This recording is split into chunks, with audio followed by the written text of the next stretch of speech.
Hey everybody, happy Tuesday and welcome to another TechstrongTV broadcast. I'm Charlene O'Hanlon. Today is Tuesday, March 29th, and it's my youngest son's birthday, so happy birthday, Rory. Want to let you know about what we have on today's broadcast. So many great conversations. We get things kicked off with a conversation between Alan and Rupi Sahans, who is a cybersecurity manager, and he is also the lead author of a recently released report called DevSecOps, Pillar 4, Bridging Compliance and Development. That is a really fascinating topic, really kind of brings together cybersecurity, DevSecOps, and compliance, and how the three must work together to ensure not only compliance, but also a highly secure environment. So Rupi and Alan talk about some of the takeaways from the report, and it's definitely one you want to check out. After that, Alan speaks with Thomas Kinsella, who is a co-founder and COO of Tynes, and they discuss Tynes' Voice of the SOC report, SOC, Security Operations Center, not the thing that goes on your foot. But Thomas and Alan talk about some of the takeaways from that report. It's really interesting. Security operations centers, they've been around for quite a while, and they've evolved quite a bit too. So I'm sure the results of this report, the survey, bear some of that out. So I'm interested in that conversation for sure. After that, we've got the Haunted Hacker podcast, and this is part one of a two-part conversation that host Mike Jones has with Jonathan Scott, who is a security researcher and privacy advocate, and I think this is his third time on the Haunted Hacker, as well as Hector Santiago, who's with Cyber Defense Services, and he acts as the co-host on this podcast. They talk about a number of different things, including breaking the mold in cybersecurity and the importance of diversity. That is a topic that is near and dear to my heart and Mike's heart as well. He talks about it quite a bit on the podcast with a number of different guests. And they also talk about Twitter and social media and kind of its negativity that it seems to be spreading throughout the interwebs, and some incidents that have recently arisen that included flaming on Twitter and other social media outlets. And so they kind of talk about that and really kind of raising the level of awareness around that. So it is a great conversation. Like I said, this is part one of a two-part conversation that they have. So we'll run the second part on Thursday's broadcast. After that, we have our Something Old segment. This is from the recent Predict 2022 event. This one features Mark Galpin, who is the solutions architect lead over at Tidelift. Mark talked about Log4j, and this was shortly after the Log4Shell vulnerability was discovered, and folks were scrambling to figure out how they were going to get past it and secure their networks and their applications. And so Mark's presentation is titled Log4Shell, What You Need to Know and Is the Industry Ready? So certainly a very timely topic, and it's definitely one worth checking out. Even if you think you've moved past the Log4Shell and Log4j issues, please do give it a look, because there may be one or two things that you might not have thought about that Mark speaks about in his presentation. So definitely check it out. After that, I'm back with the news headlines. Then I have a great conversation with Caleb Merriman, who is the VP and CISO over at Dell Tech. Caleb and I discussed the level of worthiness that artificial intelligence is bringing to cybersecurity and where the industry and the technology might progress. It's a really fascinating kind of look ahead conversation that he and I have, recognizing the fact that AI is pretty much table stakes these days when it comes to cybersecurity applications and services. And so Caleb and I kind of take a forward-looking approach to it and where we might see it next and in the future. It's a great conversation. After that, I've got the webinars preview, and then I've got the View with Vizard that's closing out today's TechstrongTV broadcast. In this one, Mike Vizard is speaking with Range COO Jennifer Denard, who reminds us that it is important to remember to have fun with DevOps. And honestly, I have no idea what she means by that, but I'm going to check out that interview myself so I'll know. And it's always a good reminder to have fun in whatever you do. But Jennifer's bringing fun to DevOps. So great conversation, I'm sure. I have to check it out. All right, that's today's lineup. It's a good one, folks, and I hope you'll stick around for the entirety. We'll be back right after these commercial messages. Looking for a live conference focused on the tools, technologies, and practices most important to your business? Innotech conferences are live one-day business and technology conferences highlighting the latest in trends for IT leaders, developers, and IT professionals. Each event combines education, innovation, peer-to-peer networking, and the latest technology and business solutions for a diverse IT-focused audience. Innotech conferences occur throughout the year in strategic regional locations, bringing together technology professionals from various industries to learn about the solutions, practices, and tools impacting their day-to-day work and gain insight into what's to come. Presenters at Innotech conferences are selected and curated to ensure each session provides the most up-to-date and relevant information without any hype. Whether you're interested in digital transformation, cybersecurity, cloud, IT leadership, or DevOps, Innotech conferences deliver. 2022 events are scheduled to be held in Austin, Dallas, Oklahoma City, Houston, and Washington, D.C. Innotech conferences are produced by TechStrong Live and powered by TechStrong Group.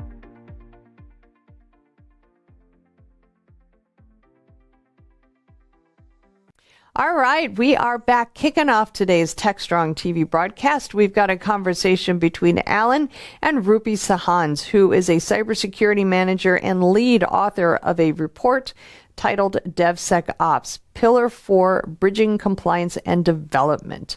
Interesting conversation that they have about this very, very interesting and very, very relevant report. It kind of talks about the implications of compliance, security, and DevSecOps, and how they can all work together. It's a great conversation. It's a great white paper, too. Let's go ahead and roll the conversation now. This is Digital Anarchist. Hey everyone, welcome to another TechStrong TV segment. My guest this segment is Rup Sahans. Rup is a security manager, and more importantly for our interview, he is the lead author of a report by the CSA, Cloud Security Alliance, that he's going to tell us a little bit about. Hey Rup, welcome to TechStrong TV. Hey Alan, hey folks. Thanks for joining us, Rup. Rup, I want to jump right into it because we only have 15 minutes or so. You are the lead author of a recent CSA report, and obviously you know about the report much more than I do. Why don't you tell our audience a bit about it? I suppose before I go into the report, I can start talking about the challenges that the industry have been facing over the past couple of years, right? So Sure. I'm sure you and your listeners know DevOps and sort of software development environments are becoming continuous in delivery and deployments, and compliance can be slow. So compliance exercises can take anywhere up to 4 to 6 weeks to perform as field work, and then another couple of weeks to get a report out. And in the space of actually a few months, when you disclose findings, the relevance of those, it might lose some relevance. So the requirement of the paper came about as a result of how we bridge compliance and development as two practices that can sometimes be conflicting. Now, the paper is one part of a wider group of papers the CSA have drafted to publish with SafeCode. And so it's part of CSA's 6 pillars of DevSecOps, with one of them, the 4th pillar, being bridging development and compliance. Absolutely. So it's the 6 pillars of DevSecOps, and you said the 4th pillar was compliance, right? Well, bridging compliance with development. Bridging compliance. Well, I guess it kind of begs the question, though. What are the other pillars, if you have them handy? Yeah, we've got training and awareness. We've got pragmatic implementation, which is ongoing, and it's another paper I'm leading. We've got measure, monitor, and report, which is number 6. And I think you've caught me at a bad time with a hard question that I might not be able to remember some of the others. Well, we've got 4 of them now, right? The compliance and the 3 you just mentioned. So there's 2 others. And each one, it sounds like each one of these is getting its own sort of spotlight and report via the CSA. Indeed. Okay. So it's a program that started in 2019, or at least an initiative, and it's ongoing. So the CSA's release of DevSecOps will follow the 6 pillars. Got it. That's interesting. So, Roop, let's talk a little bit about the report, the instant report here that you've lead authored, and that was on compliance. Let's lay the groundwork. What were you trying to convey with this report, right? We all are problem solvers at some level or another. What was the problem we're solving here? I suppose against the backdrop of the challenge of slow compliance activities, slowing development down, and development serving the business and it's not designed to serve compliance. The challenge, or the goal at least, was improving the security of products, or at least the readers of the paper that develop products, and also to reduce the effort taken for compliance activities to be achieved. And so when I started writing the paper, I was caught between 2 trails of thought of, do I write a standard that can be detailed? And almost the easiest thing to do was to write 100 pages, right, of the do's and don'ts, what you should do, what you must do, or what you can do. But then I thought, actually, what's the relevance behind this in the next couple of months or years as our technology environment changes, as it has done rapidly over the past couple of years? A standard might need updating. And actually, if we abstract away from that, what's going to be important for all the different types of stakeholders reading this report? And so we're looking at people from compliance functions like security governance teams or architectures or internal audit on one end of the scale. And then you've got product stakeholders like software developers and cloud engineers and project managers, people who want to build things to serve the business. So abstracting away from that and actually dividing it into 3 different components helped us write the report. And so it's split into actually, how does assessment change? How does tooling change? And how does mindset change? Because mindset's the key bridge here between the 2. You're right. So look, DevSecOps group is something I've been involved. It's the reason I started DevOps.com, quite frankly. We didn't call it DevSecOps. There was a huge fight because there is only one DevOps. Why are we sticking sec in the middle? Other people were calling it rugged DevOps. There are a lot of different names that were floating. And 6-7 years ago, I started doing the DevSecOps track at RSA conference every year. So in my mind, there still is only one DevOps, but security was always part of it. But I think one of the big revelations that we've seen in DevSecOps is something you hit on here in terms of the audience. It's not necessarily the security pro or even the compliance regulator or compliance professional who is necessarily tasked with the front line duties of making sure you're compliant or making sure your application is secure, right? In today's world, with DevOps and the like, SREs and other stuff, Agile, it is falling on the developer. It's falling on the test professional. It's falling on the DevOps engineers and the SRE folks to make sure our products are secure and compliant, right? Sometimes there's a difference, right? Compliance sort of is one bar, and there might be more we have to do to make it truly, truly secure. But it's falling on them, and these people are not, I want to use the word classically trained security or compliance people, but I don't even know if security and compliance people are classically trained, quite frankly, right? But they're not security and compliance professionals is the point. They're developers, they're DevOps people, they're SREs. And how do we bring this home to them? I think that's the challenge, right? Yeah. We can't... You can't have the same interface that a compliance professional looks into looking at an app that the developer looks into. It just doesn't work. So I'm wondering, how do you kind of deal with that in the report? I suppose there are conflicts of job roles in terms of what compliance aims to serve and what developers intend to do, right? Because Yep. they both act to serve the business, but do it in different ways.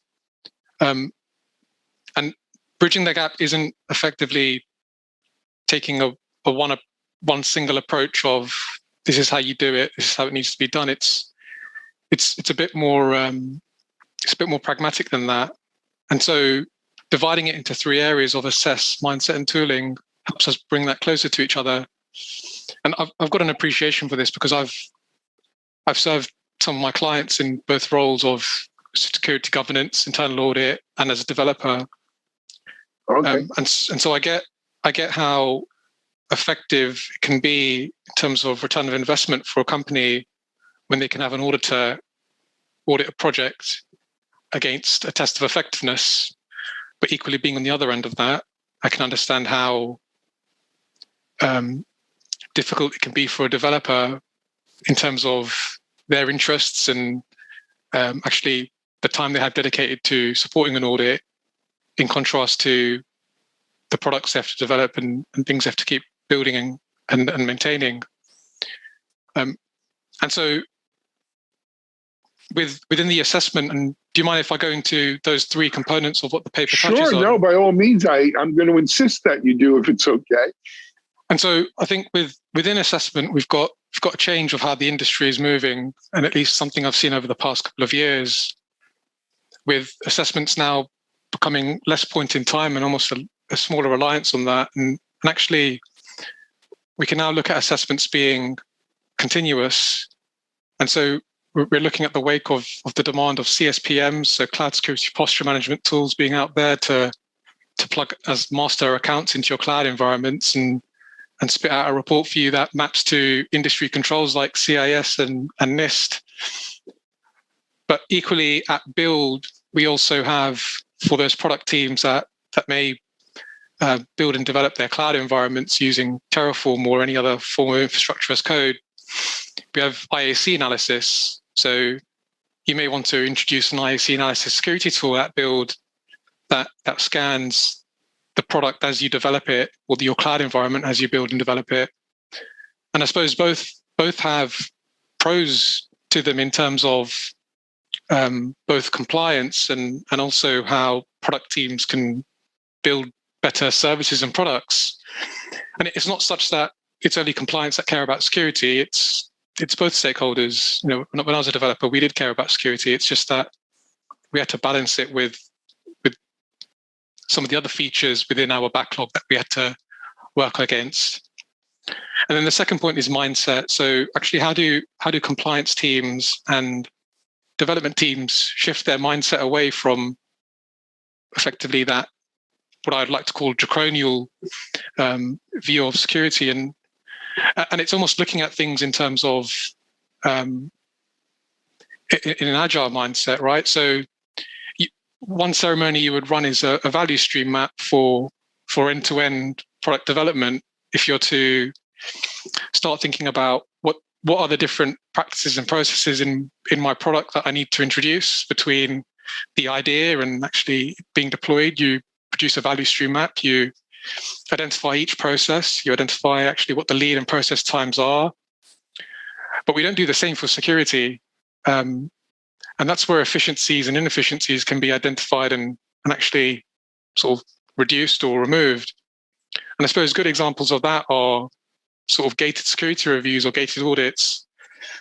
You articulate that in a value stream, you'll be able to see actually we've got a 4-week delay point for a security review, and actually it should be sort of trimmed down to be maybe only 2 days, but done regularly across the project for that particular sprint. And equally with the deployment of tools, if you've got a SaaS product, so a static application security tester, do you want to be plugging that into your product at production, scanning your code at production, or should you really be doing it at build? And I advise to my clients to do it at build, because actually your developers can see the weaknesses and vulnerabilities they write in their code at build, and fix it within their current sprint. Whereas if you're releasing it in production, then the developer has to go back to the previous sprint they were working on to work on that fix or that improvement. And I suppose that's where mindset comes into it in terms of using ceremonies like value stream maps. And then the last point on tooling, it's just effectively the basic things you and I both know, but just the realization and identification of that. And it's recognizing that static application security and dynamic application security and IAC scanners and software composition analysis products, they're out there and they can help us determine compliance for the products that we develop. Yeah. I would say not only are they out there, we've made so much progress on these, making them more developer friendly, more DevOps friendly. I mean, for the first time this year, for instance, not only that, but like the OWASP top 10, we actually saw some changes this year, right? And of course, the scanners are all over this, updating their scans and what they're looking for. I tell you, from where I sit, I mean, the big thing we're seeing is maybe software supply chain, bill of material, SBOM kind of stuff.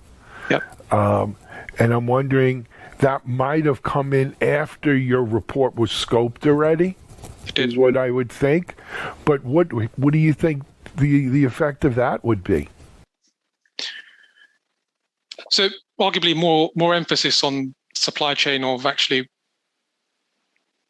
what an organization, I like to look at this outside of just a particular product, but what's the organizational risk for the tools and technologies they're dependent on? And that's where you can articulate your supply chain risk, and then you start building an SBOM as a solution. And there are loads of vendors for that. But I also think what another driver in the industry is mostly around the paper on demonstrating compliance is how can we automate compliance and use things like the OPA, or how can we leverage guardrails to autonomously pull findings for us that we wouldn't be able to have done before. Well, it goes back to that old axiom about compliance, that so much of compliance, when we talk about security and governance, so much of compliance is just based on best practices, common sense, good hygiene, right? And so if you build those sort of practices in via automation or otherwise, you almost get your compliance and governance as a risk, as a byproduct of doing that. And that's always been the promise of some of these tools. They don't always deliver, unfortunately, but at least it's been the promise of that. But I do think we're making progress, right? But I think you got it right. You can't rely on tools alone. There's absolutely a cultural and people aspect, right? It's about people. And that might be at some level bigger than tools, because the tools may change or evolve, but the people are the people, and the organizational, technical debt and tribal knowledge, and just their culture is that's a lot harder to change sometimes. It's real inertia, that you're pushing against, especially in larger organizations. Totally agree. Anyway, culture is the hardest bit, right? Yeah. And I suppose DevSecOps is difficult. It's hard, but it's the type of challenge that gets me up in the morning. Absolutely. Well, if it was easy, it wouldn't be a challenge, right? If it was easy, everyone would do it. And hopefully we'll get there. Roop, we're running out of time. For people who want to maybe go download this report, do you have a URL or a website we could send them to? So if you just Google CSA Pillar 4 DevSecOps, or you can switch DevSecOps and Pillar 4 the other way around, you'll be able to find yourself onto the CSA page where you'll just fill a short form of, I think it's just your job role, and you'll have the download link there for you. So it's called Bridging Compliance, or Bridging Development and Compliance. Excellent. And you mentioned you were going to be starting a report on one of the other pillars? Yes, that's Pillar 3, Pragmatic Implementation. And when can we maybe see that? Oof. Maybe No pressure. No pressure. maybe summer this year, hopefully. I mean, All right. there's a team of us working on this, so it's not just me. There's a group of talented people just like myself who have a day job and then actually in their spare time get together and work on building exciting guidelines. Okay. Well, we will wait with bated breath for it to come out. Maybe you come on and tell us about that one. Yep, my pleasure. All right. Roop Sahans, author of the Pillar 4 report on compliance from the CSA, here on Techstrong TV. Thanks for being our guest, Roop. Thanks so much, Alan. Success. Thank you. All right. We're going to take a break here on Techstrong TV. We'll be right back with another guest.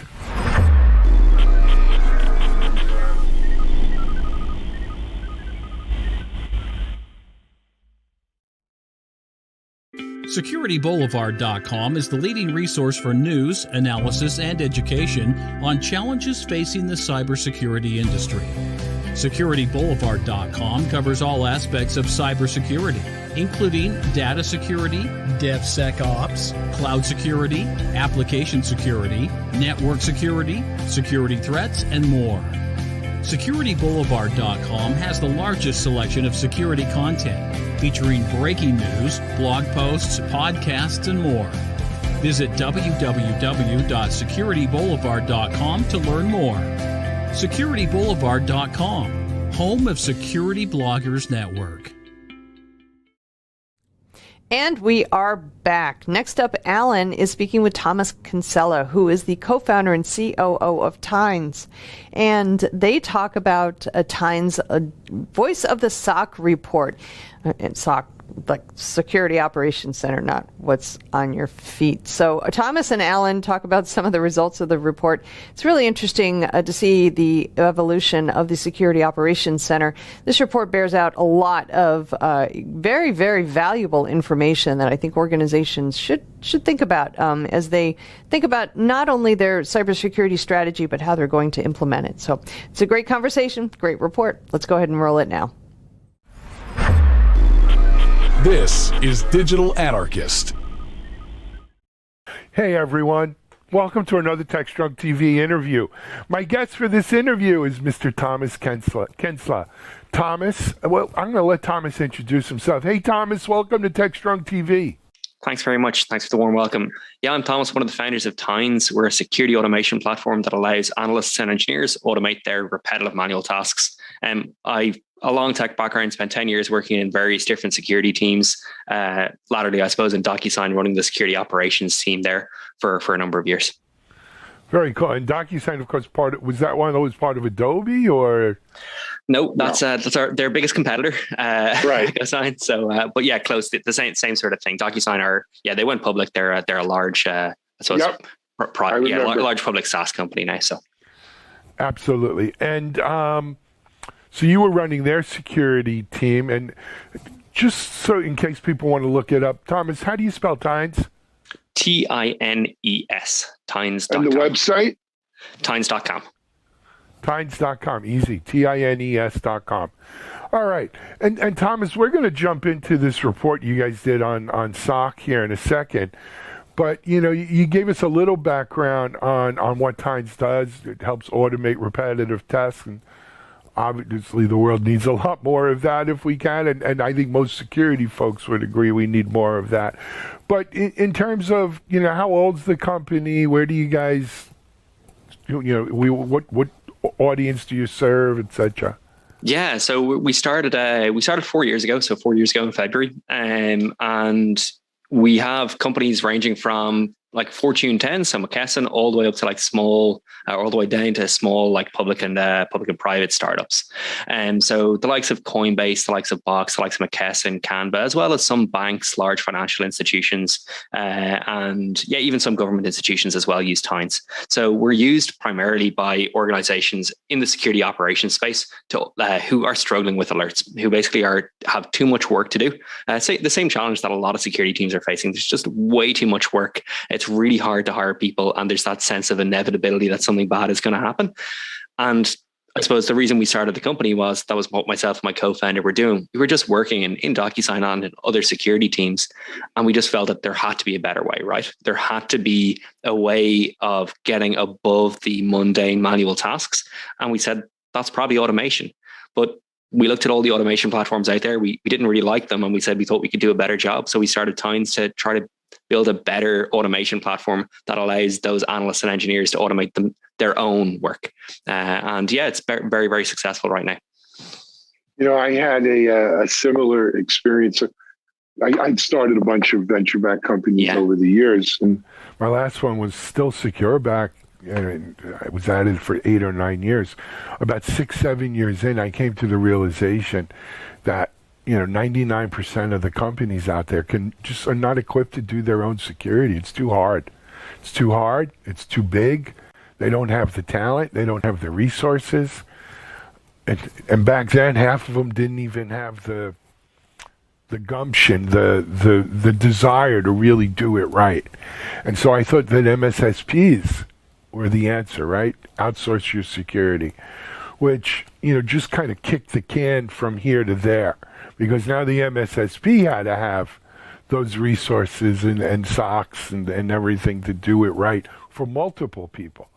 And though you can get some economies of scale, there wasn't nearly enough automation to really scale it. And yeah, exactly. And I suppose it's automation, and then it's just treating your people right. As in, it's really hard to find good talent. But if you don't have that automation in place, if you're, and this is what this report kind of talks about, is that if you're treating your staff and letting them do that mundane manual work, they're going to take that opportunity. They'll learn for a little bit, and then they'll move on to a company that was our experience. Pay them more, and give them a little bit more a more interesting role. So it's really it's a hard task. Yeah, I mean, trying to get people to work the graveyard shift at a SOC, right? Yep. I mean, you pay them a pay differential for that, off hours work, but those people don't stay around long. Right? They want to get promoted to work the Monday to Friday, 9 to 5 kind of shifts. And if not, they'll go somewhere where they can, right? They want a life. Exactly. And if they've got good experience from you, then they unless you're prepared to give them opportunity to grow, they probably will, unfortunately. So it's definitely a hard gig as a CISO to keep your teams happy. There's a lot of things you can do. We talk about that a lot. And automation is definitely not the only answer, but definitely one of those answers. But yeah, it's a really hard gig. Let's talk a little bit about Tines automation platform. And I realize this is not what we're going to talk about the survey. Don't worry. Yeah, don't worry. Let's talk about the Tines automation platform. What exactly are you automating, and how are you doing it? Yeah, so I suppose the question that we usually ask, what are we automating? Our customers use Tines to automate a whole lot of different processes. It could be analyzing phishing emails. It could be processing EDR alerts. It could be analyzing and processing vulnerability reports. It could be offboarding and onboarding users. We even have people automating for stuff that's completely outside of security, like HR workflows and things like that. The question that we ask, though, whenever anybody asks, what should I automate? It's where are you spending most of your time? So if you're asking, a CISO, or you're asking a SOC analyst, what do you want to automate? What you should be automating is the place that the processes that you do manually several times a day or several times a week that are taking up the most of your time. It doesn't make sense to automate something that you do once a year. It makes sense to automate that process that, takes up all of your time, that you actually know, that you're familiar with, that you're we actually have a process for this. So as a platform, Tines doesn't rely on any code. So it's a no-code automation platform. We have templates to connect to hundreds of different tools, but in reality, we don't also rely on any pre-built integration. So we're a little bit different than all those other platforms out there, that we allow analysts and engineers using this proprietary platform to connect really easily with their own stack, whether it's homegrown software or commercial off-the-shelf tools. So we'll have analysts that are relatively junior and engineers that are super senior being able to use Tines to connect to, their EDR, CrowdStrike, or connect to their phishing tools like Proofpoint, or connect to crate cases in Jira or the Hive, block IOCs on their firewalls, retrieve alerts from their SIM, as well as taking a whole load of other actions really, really simply. But it's the way Tines works is that we give you a small like subset of tools, and using those tools, you're going to be able to take pretty much any action that you want in pretty much any tool that you want. So the people that are most familiar with that process, usually those analysts, those people on the front line, they're empowered to actually go in and automate their own processes. So if they need to, they're like, actually, at this particular point, I'd probably look up that IP in a threat intel platform like VirusTotal to see is it good or bad.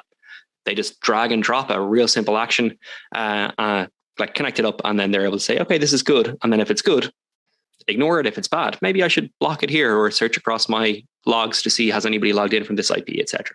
So it's a real simple platform, free for our community. Obviously, there's paid versions, but real simple platform that can be deployed pretty much anywhere. Love it. All right. It's probably a little bit longer than you were thinking about talking about. That's okay. Product, no, it's great. I definitely love talking about Tines. Can talk about Tines forever. Right. That's the job. It's who you are, what you do. I hear you. Exactly. So let's talk about. You guys recently did a survey and study on on SOC. Employees, and SOC analysts. Tell us about it. Yeah, no. So the whole idea was that I spent a long time working the SOC, and the reason we started Tines was we cared deeply about the lives of those analysts, of those engineers, and we wanted to understand were the problems that we were facing like 4 years ago, 5 years ago, 10 years ago, do they still exist, or have they gotten worse, or have they gotten better? So what we did was we surveyed in December. We planned it for a while, but in December we surveyed 500 SOC analysts across the US. I think it was 55% male, 45% female, and we basically asked them a whole load of questions like, do you like your job? Are you respected? Are you planning on leaving your job?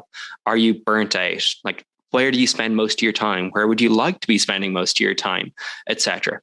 And the results were just really interesting. They bore out a lot of our own thoughts and our own conclusions that we had, but there were also some other kind of interesting choice findings that we were a little bit surprised about in it. So yeah, it was definitely worthwhile. And it's if you go to, I think it's tines.com/SOC, you'll be able to see the full report, no paywall or anything like that.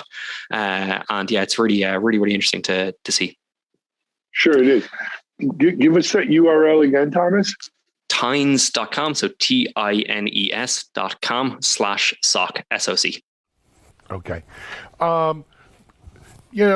Look, we get a lot of companies with surveys and stuff. One of the things I always like to ask the folks is, as you sit here, what was the kind of, what would, 2 or 3 sort of takeaways from the report that maybe were either counterintuitive or just like you didn't see it coming?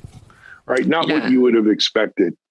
Yeah, that there were definitely a few. I think that like the at a very high level, I can give you 3. Like one is like that. Analysts actually they actually like their job. So something like 70% of analysts say they're very satisfied in their jobs. That's like surprising to me. That I'm like, that's like I didn't think. I thought most people would be like, I'm not very satisfied. But they're not only satisfied, they feel respected, and they feel like they're adding value to their company, which is brilliant. That is exactly what you want to do. Yep. However, directly, like the next question that we asked was, do you intend to leave your job in the next 12 months?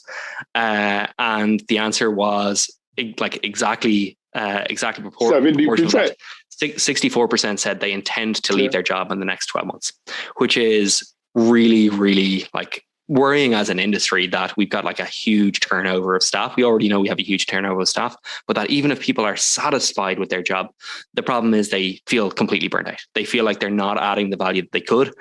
But I feel like security is almost go for it. Sorry. Look, this is not a new thing, Thomas. I've seen kinds of numbers before.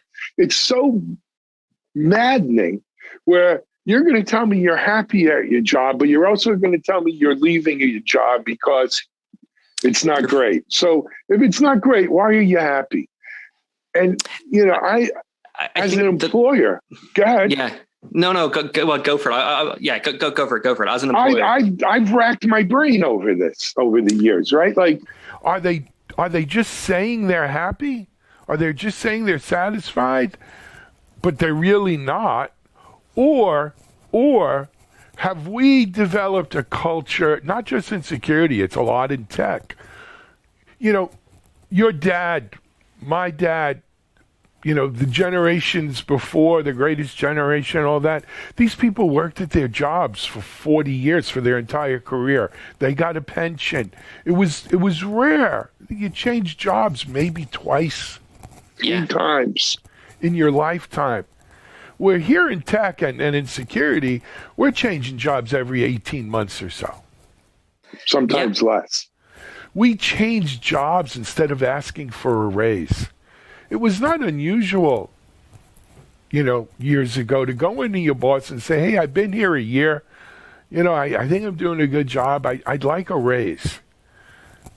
I see it here in my thing. People don't ask for a raise. They go get another job. And I think that's like, it's like sometimes it's difficult conversations to have, and like you can measure your success based on how many difficult conversations you're having in many ways.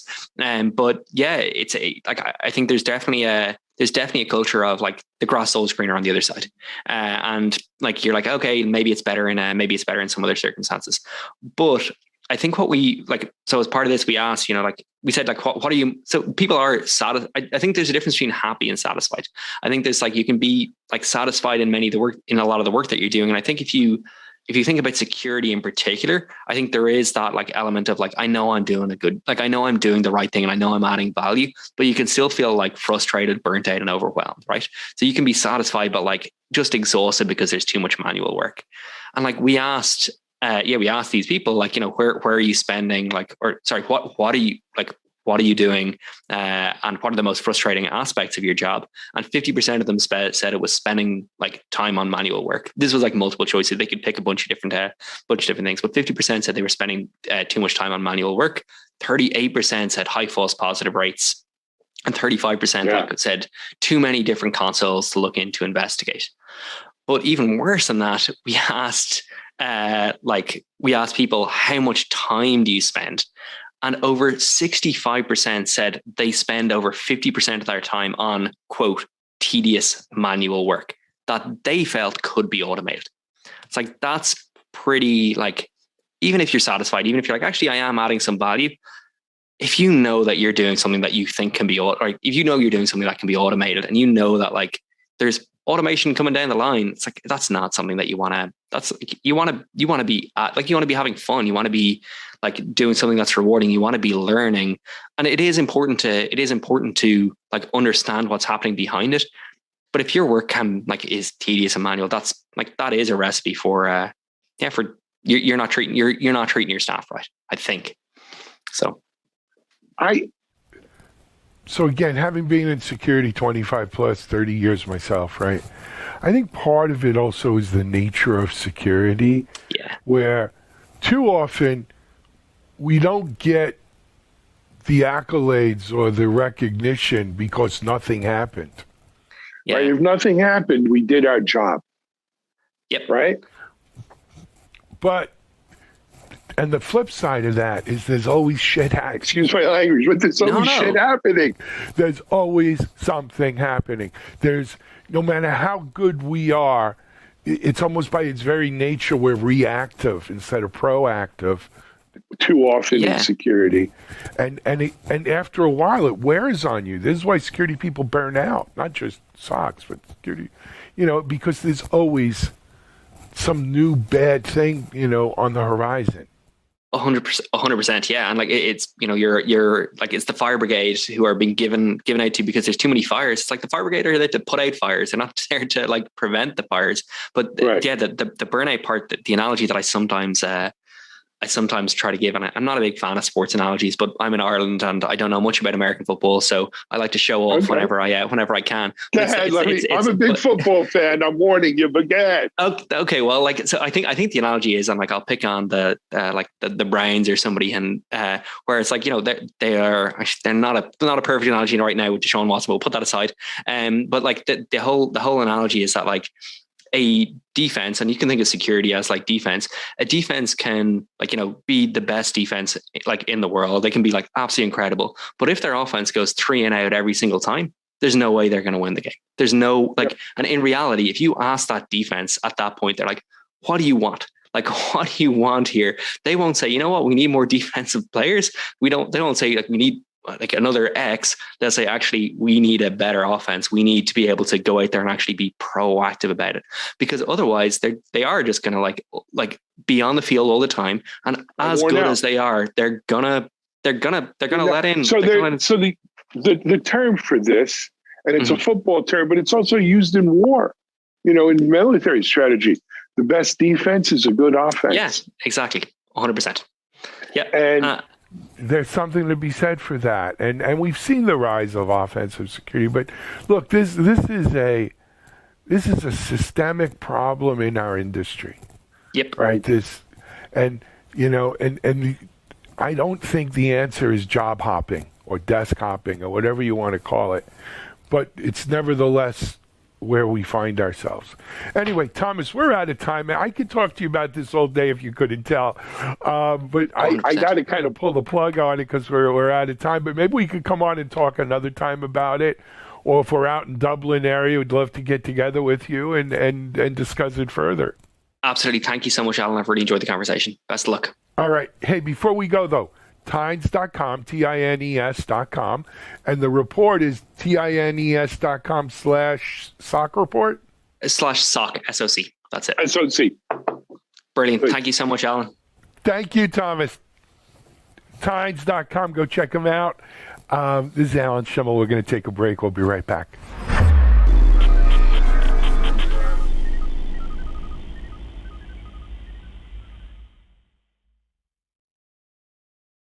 ContainerJournal.com is the leading online destination for centralized computing-related content. ContainerJournal.com covers all aspects of software containers, from container management, data management for containers, container security, networking for containers, to the entire container ecosystem, Kubernetes, microservices, serverless, and more. ContainerJournal.com has the largest selection of container-related news, featuring breaking news, blog posts, podcasts, and more. Visit www.containerjournal.com to learn more. All right, we're back now with the Haunted Hacker podcast, and this is part one of a two-part conversation that host Mike Jones has with Jonathan Scott, who is a security researcher and privacy advocate, and has also been on the Haunted Hacker podcast, I think 3 times, maybe this is his 3rd time here. And then also Hector Santiago, who is with Cyber Defense Services. They talk about a number of things, as Mike always does with the podcast, but really taking the focus on cybersecurity. They also talk about breaking the mold and diversity in cybersecurity, as well as the negative implications of Twitter and other forms of social media. It's a great conversation, as always. Mike knocks it out of the ballpark with his podcast. So let's go ahead and roll it now.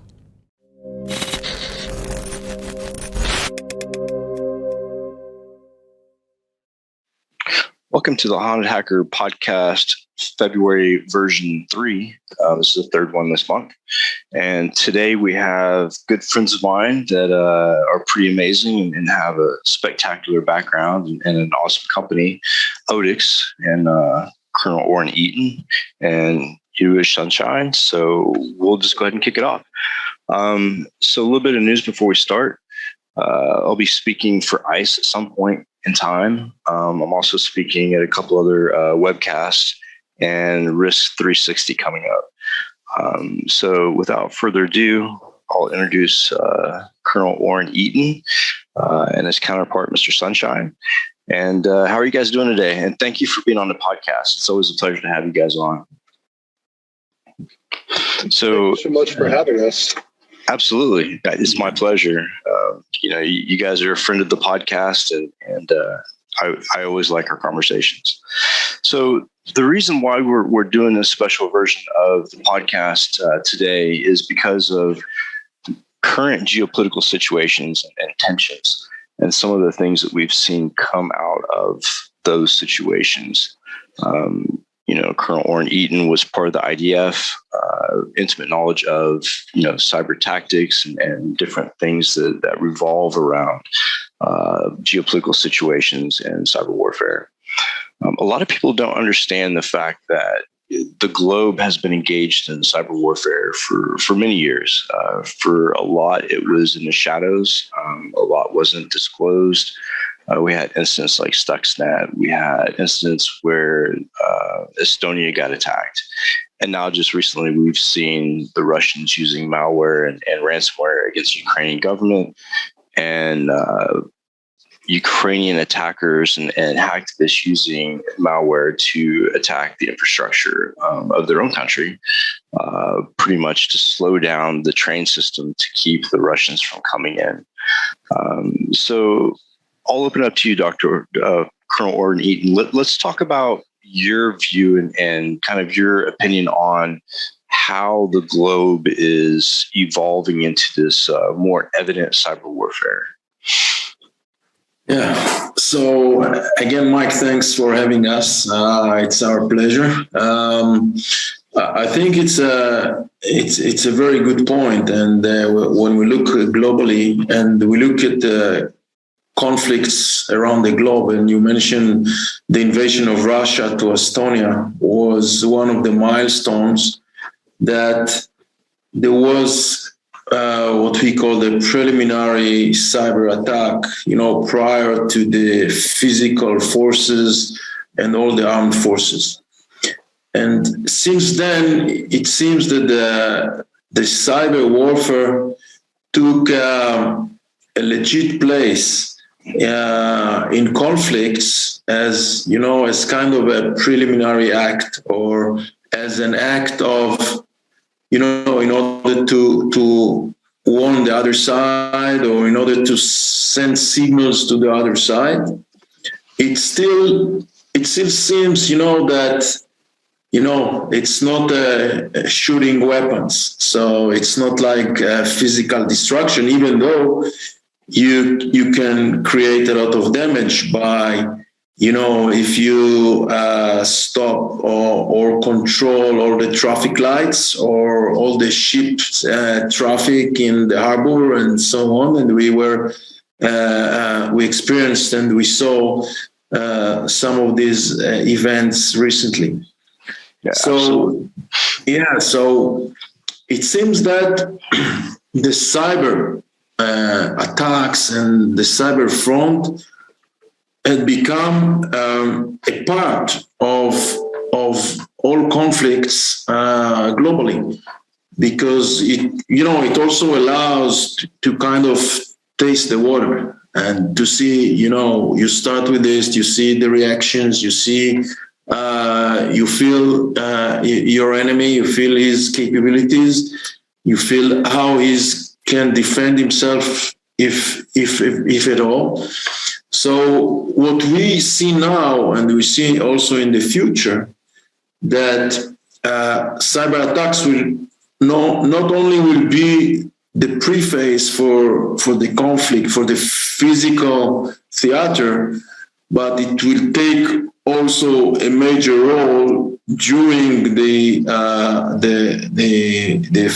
maneuvers and the physical conflict, because all the new weapons, all the new missiles, they're all guided. They all have sort of, communication back and forth, and they're all vulnerable. They're all computer-based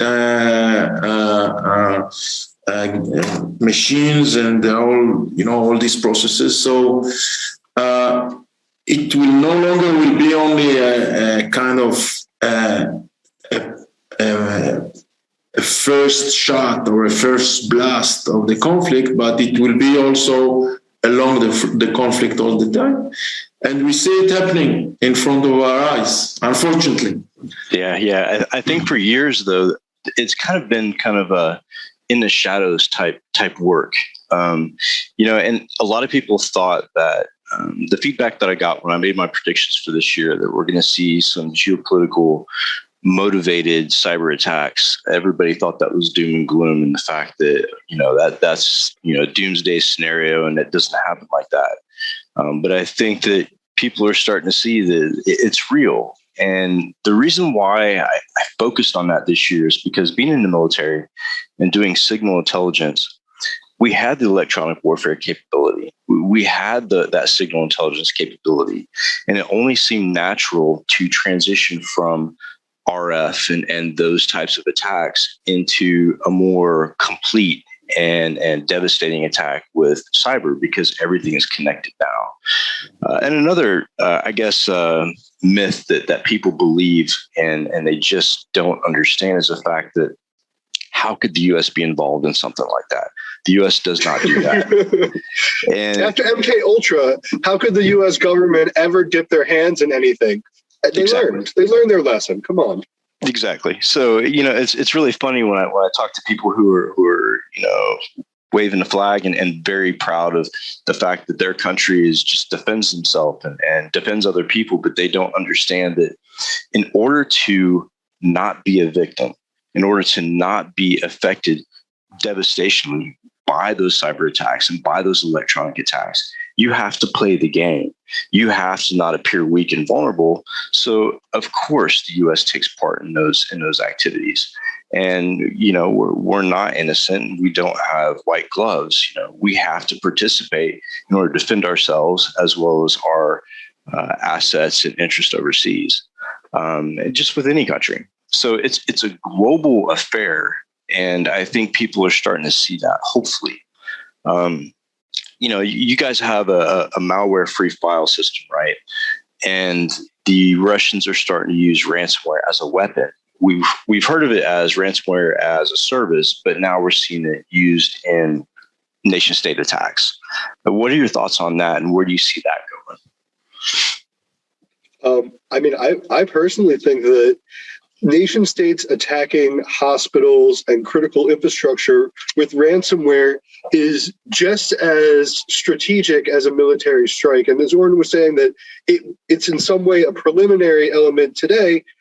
Within the past year and a half, the Iranians attacked the Israeli water supply with a cyber attack. I would say that's beyond a preliminary attack. That's a full-fledged intervention.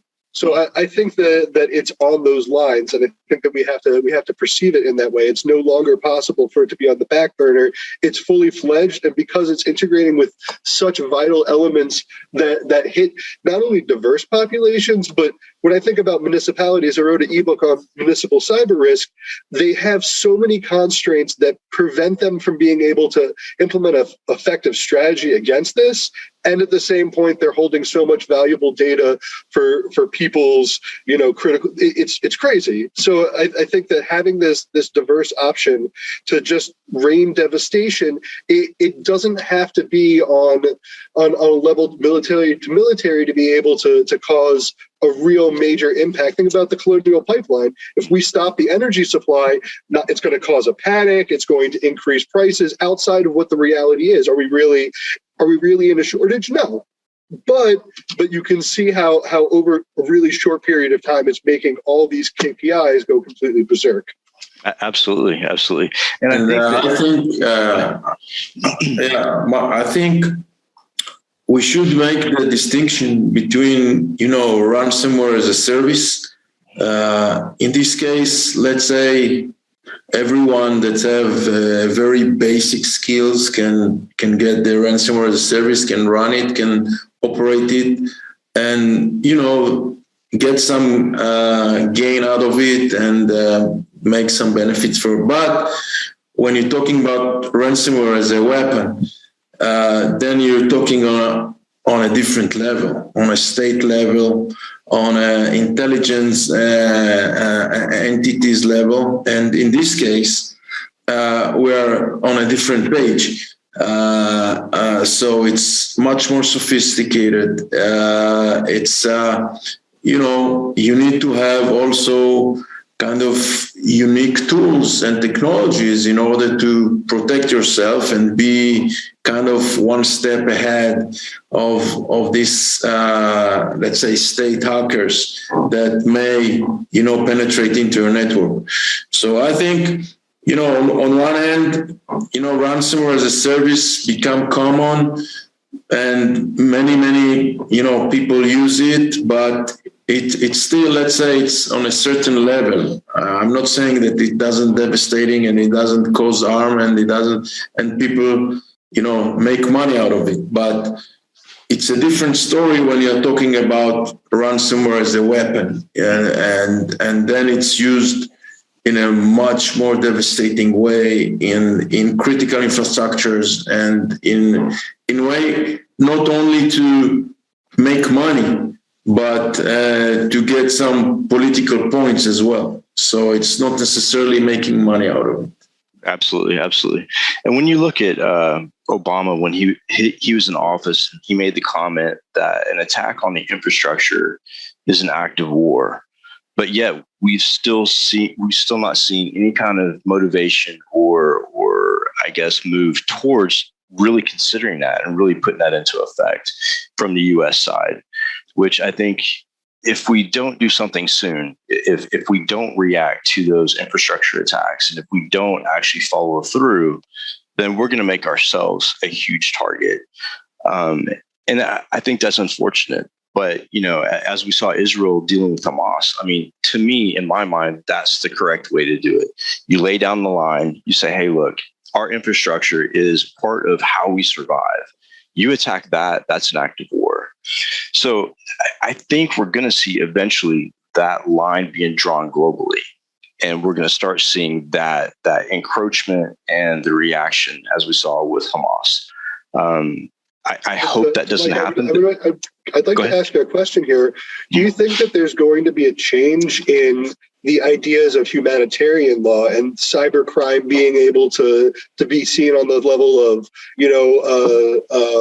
crime against humanity, where you could create something on such a scale in the digital universe that it could cause this destruction similar to what we've seen in cleansing, or something that could cause such destruction to critical infrastructure that it devastates a country and causes this panic? Absolutely. I mean, when you look back at Chernobyl, right? So Chernobyl was a very unfortunate situation. But can you imagine something like that being spurred by a cyber attack from a nation state? At that point, I think we're going to have to sit back and say, okay, we've looked at this and we've seen it as an act of war, and you've devastated our infrastructure, or you've killed X amount of people with your cyber attack. And I think at that point, we'd be forced to look at it as a humanitarian attack and take measures to combat it. But I think that a lot of people, or a lot of countries, are afraid to take that step because they still see cyber as a convenience or the way that we live our lives. I don't think they really see it as something that we need to protect to that extent. And the U.S., I think, is guilty of that vision of the cyber world and the cyber warfare theater. What are your thoughts on that? As far as at what point do we converge and say, okay, from now on, this is what's going to happen? I think. Globally, not only the US, but other countries think the same, that, cyber attack on critical infrastructure, it's really a signal for an active war. The problem, however, is that sometimes when you experience a cyber attack, you not always know the source of this cyber attack.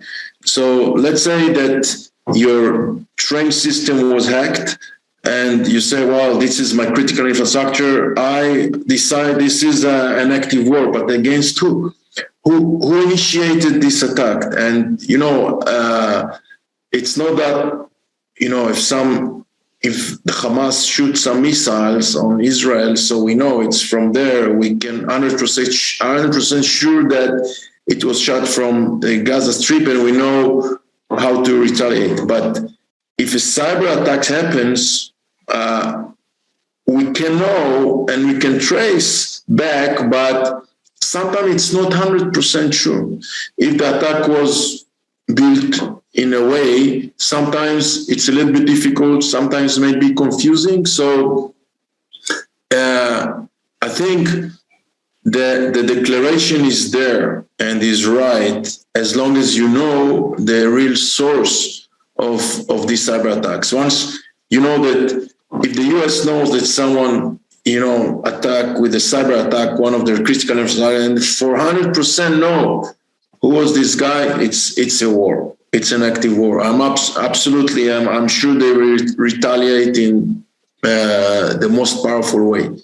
I wonder what the stomach is, though, because we saw that there was an attack on Afghanistan that killed civilians. There was an intention. There was critical loss. I wonder, as people see that cyber threats are growing, if there's going to be more of a stomach to say we need to take occasionally broader strokes to protect ourselves. And I'm not sure if everybody's willing to make that risk and say, okay, there's going to be a group that we're going to hold accountable that might have the hammer of one of these major governments. It's difficult to say, but then at the same point, I think if we make that parable to military intervention, the governments have no problem kind of checking that box and saying there's going to be somebody that's going to be lost in that gray area, and we just have to make that sacrifice. So I think it's difficult to make that philosophical decision, but it's going to be something that's going to come more into the forefront. What are we going to sacrifice to be able to protect ourselves from this cyber risk?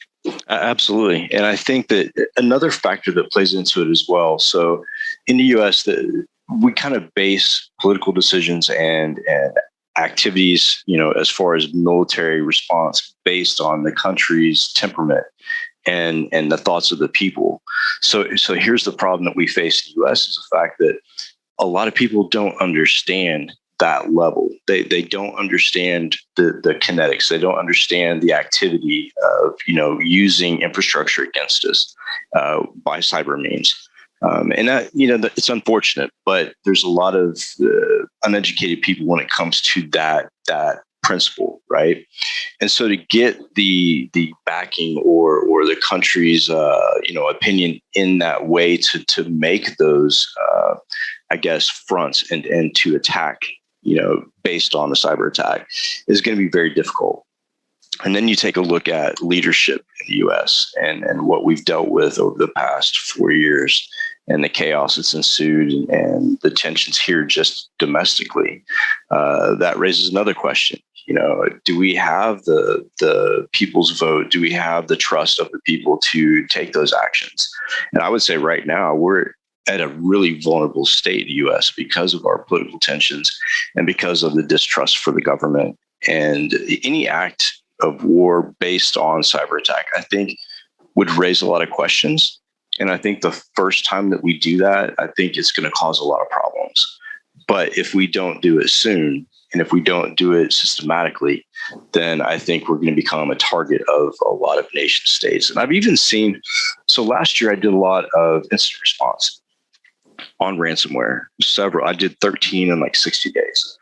And one of them was very, very interesting to the fact where we knew who the ransomware attackers were and the type of ransomware that was used. But what was interesting was in that same environment, we identified an APT.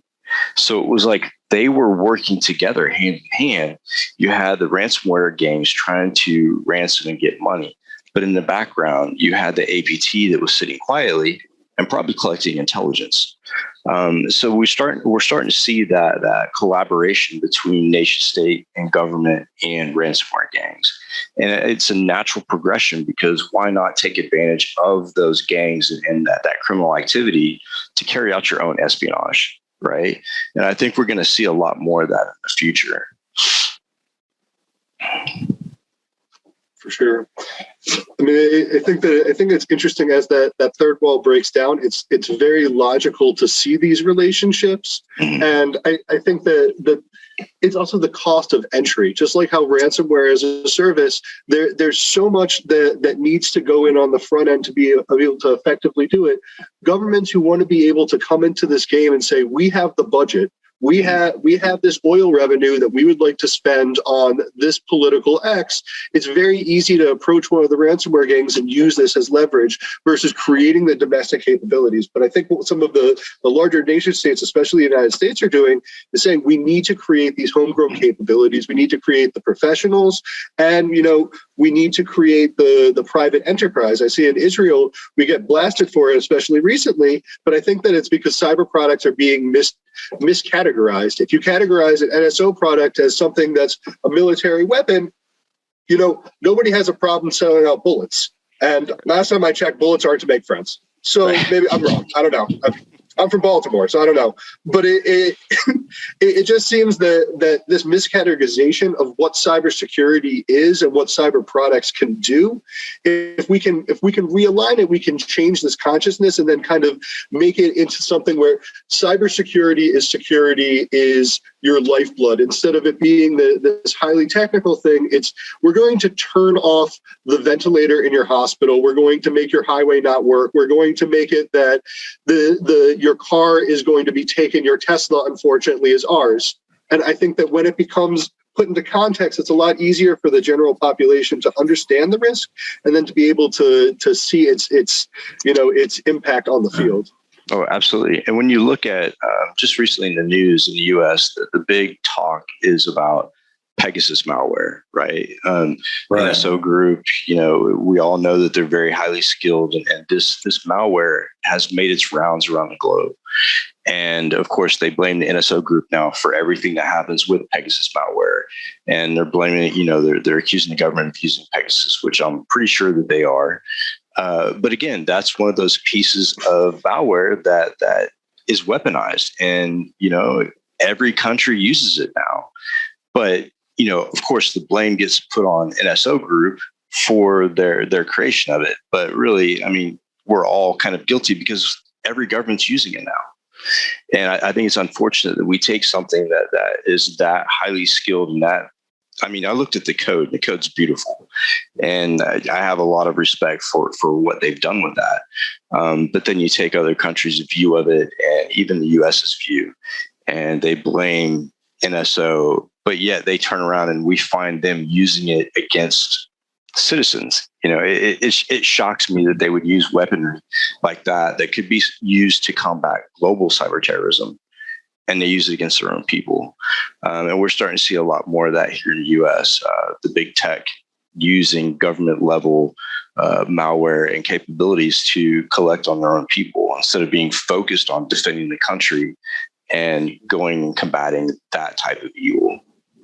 There has been internal response to that as well from Google, from Amazon, from the employees saying that, where are we going to draw this line? And Oren has written about it in Forbes that, who's going to be the driving forces of morality and ethics in cybersecurity, and who's going to be able to assume, is this a freedom fighter, a political dissident, a rebel, or a constitutional hero? And it's all up for grabs. And, I think that we can see in the military and the cyber field that based off of that distinction, you make calculated decisions, and how you're going to use it and execute it is something that's very complex. And Pegasus might be the weapon of choice now, but it's the weapon of choice because it's precise and it can effectively collect this data. It's no different than anything else in the next product that's going to replace it. It's how are we viewing it, and who is going to be having this conversation of who we target.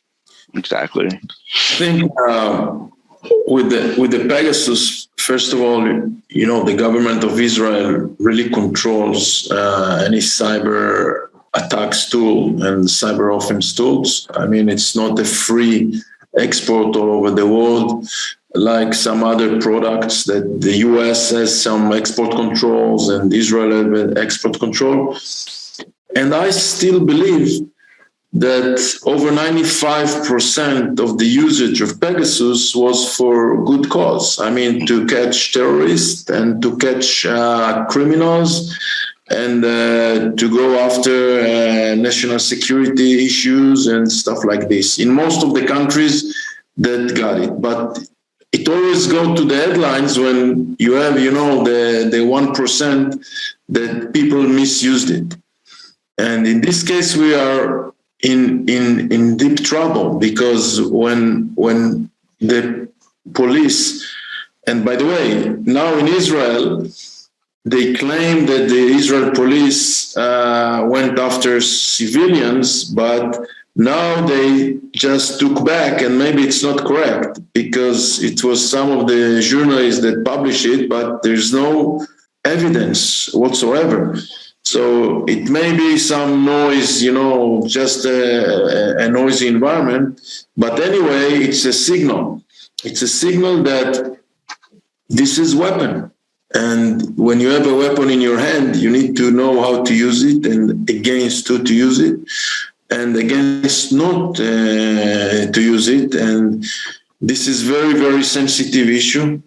And I think that globally should be more control over these tools, because it's enough that one time it get to the wrong hands and they can do a substantial damage to everyone, to the community. So it should be controlled. It should be globally controlled in order that this weapon won't fall to hands that you really don't want to have it over there. Absolutely. And when you look at China and the Olympics that are going on right now, there was an app that was kind of the focal point of security and do we really trust this app, and they were instructing athletes and people attending to download this app from a Chinese developer. Of course, the Olympics is in that country, so why would it be anything other than a Chinese application, right? So, but the FBI looked at it and said, athletes and people who are attending, please take a burner phone. We're not sure about this application.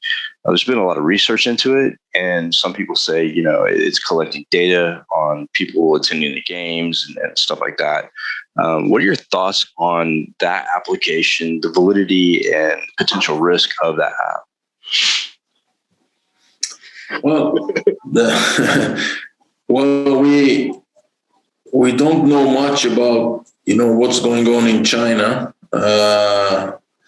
It's kind of a huge country that runs its own laws and goes on its own way, and it's not always like we are familiar and aware in the West. So they're doing a lot of things in China and Russia that sometimes violates human rights, and everyone knows it. And I know that the US and other countries try to change it, try to struggle against it, and not always. There's a lot of sanctions on Russia, and but it won't bother them, and so. I think that when you say that there is a global effort, it's the global efforts. It's for the countries that really have a kind of a statement between them, the way they want to control their lives, the way they want to live in democracy and other way of life, and. Some countries, maybe also some, other tribes, countries, and so on, they're not really ready to join to this effort, because this is really it's a trust between countries, and you need to build this trust, and it can be broken very easily. One event and it's broken. So, it's a really challenge. Yeah, I agree. And especially with technology that comes out of China, there's been so many arguments to pull technical advancements, that the U.S. is making inside the walls of China to bring it back home and stuff like that. But I don't think that's the answer, and probably not the best effect with diplomacy either. So the U.S. is really looking at Russia right now and their advancement against Ukraine. And, of course, they have talked about, deploying troops. They've started that idea of pushing people, troops over to that region, but not specifically to the Ukraine. And it's a very, very unstable situation when it comes to diplomacy and protecting different countries. And I think that when we do see, if it happens, if Russia does cross the border into the Ukraine, which, there's intelligence now that is already starting to happen. I think we're going to see an uptick in cyber. I think that, the invasion is also going to bring on a lot of cyber activity. And Russia had plainly stated, that if the U.S. intervened in that process, that they would target our critical infrastructure. And to me, that really, sounds an alarm. And it's like, do you really want to cross that line? And it kind of shocked me that they would even make that statement, if they made that statement. It's Russia. Does Russia need to make this statement? It's not like they're going to send over chocolate milk. Like I've heard of them in the past. Yeah, exactly. And people were shocked here, like, oh my God, they're threatening our infrastructure. I'm like, they threaten our infrastructure daily. If you look at all of the red states, as far as like the communist countries, Cuba, for example, has been recently caught in our infrastructure probing around. My theory is these countries have all been in the infrastructure. They've all planted their kill switches. But again, hitting that nuclear cyber button is just like hitting the nuke button in real life, and in the physical world. Because once you hit that button and take down somebody's, critical infrastructure to the point where they throw us back to 30 years, I think we're on that precipice of a global world war when it comes to cyber. Mutually assured destruction. I mean, for China, the Chinese economy is so intertwined with America. I have many years in like Chinese policy background before my time at Odix, and it's, as much as you see that threat and that posturing, does it make sense for China to cut off all the manufacturing to the States? Does it make this needs to go to a market, and the Belt and Road has an idea where we're going to export this excess manufacturing and X, Y, and Z, but you need this player to be strong and for the American economy to be strong and to be resilient for you to have this balance and this complementarity. If you see it as this pure offensive foe, it doesn't work. And we see like Nixon engaging with China, all this economic collaboration, we can find a way to come over our political divides. Right. We can throw Russia under the boat. We could do whatever is necessary, but in the end, it's what's going to be most beneficial for our bottom line. And I think that if America was more politically and economically intertwined with Russia, there wouldn't be this tension. You see in Europe, because the gas lines are coming from Russia into mainland Europe, there's a lot more, shadow stepping. How are we going to make a political compromise versus America? I believe they've already bought Alaska. There's not so much on the plate. Where are we going to connect? And you can see how this makes impact across the board. Oh, absolutely. Absolutely. And then you look at, just recently on the same lines of China, you look recently where the North Koreans launched a hypersonic missile and a series of missiles. And then the story came out that their internet connection, egress and ingress, had been pretty much shut down. And then the story evolves into this guy who, was upset about some North Korean hackers that stole some of his data, and he alone shut down their internet connection. And that came out of the U.S. And I was sitting there thinking, I did a poll on LinkedIn. I said, who do you think is responsible for the North Korean attack where they shut down the internet to their core? And everybody had their own ideas, it was probably a power failure. Somebody probably, messed something up and there's misconfiguration. And then there were some people who said, probably US Five Eyes.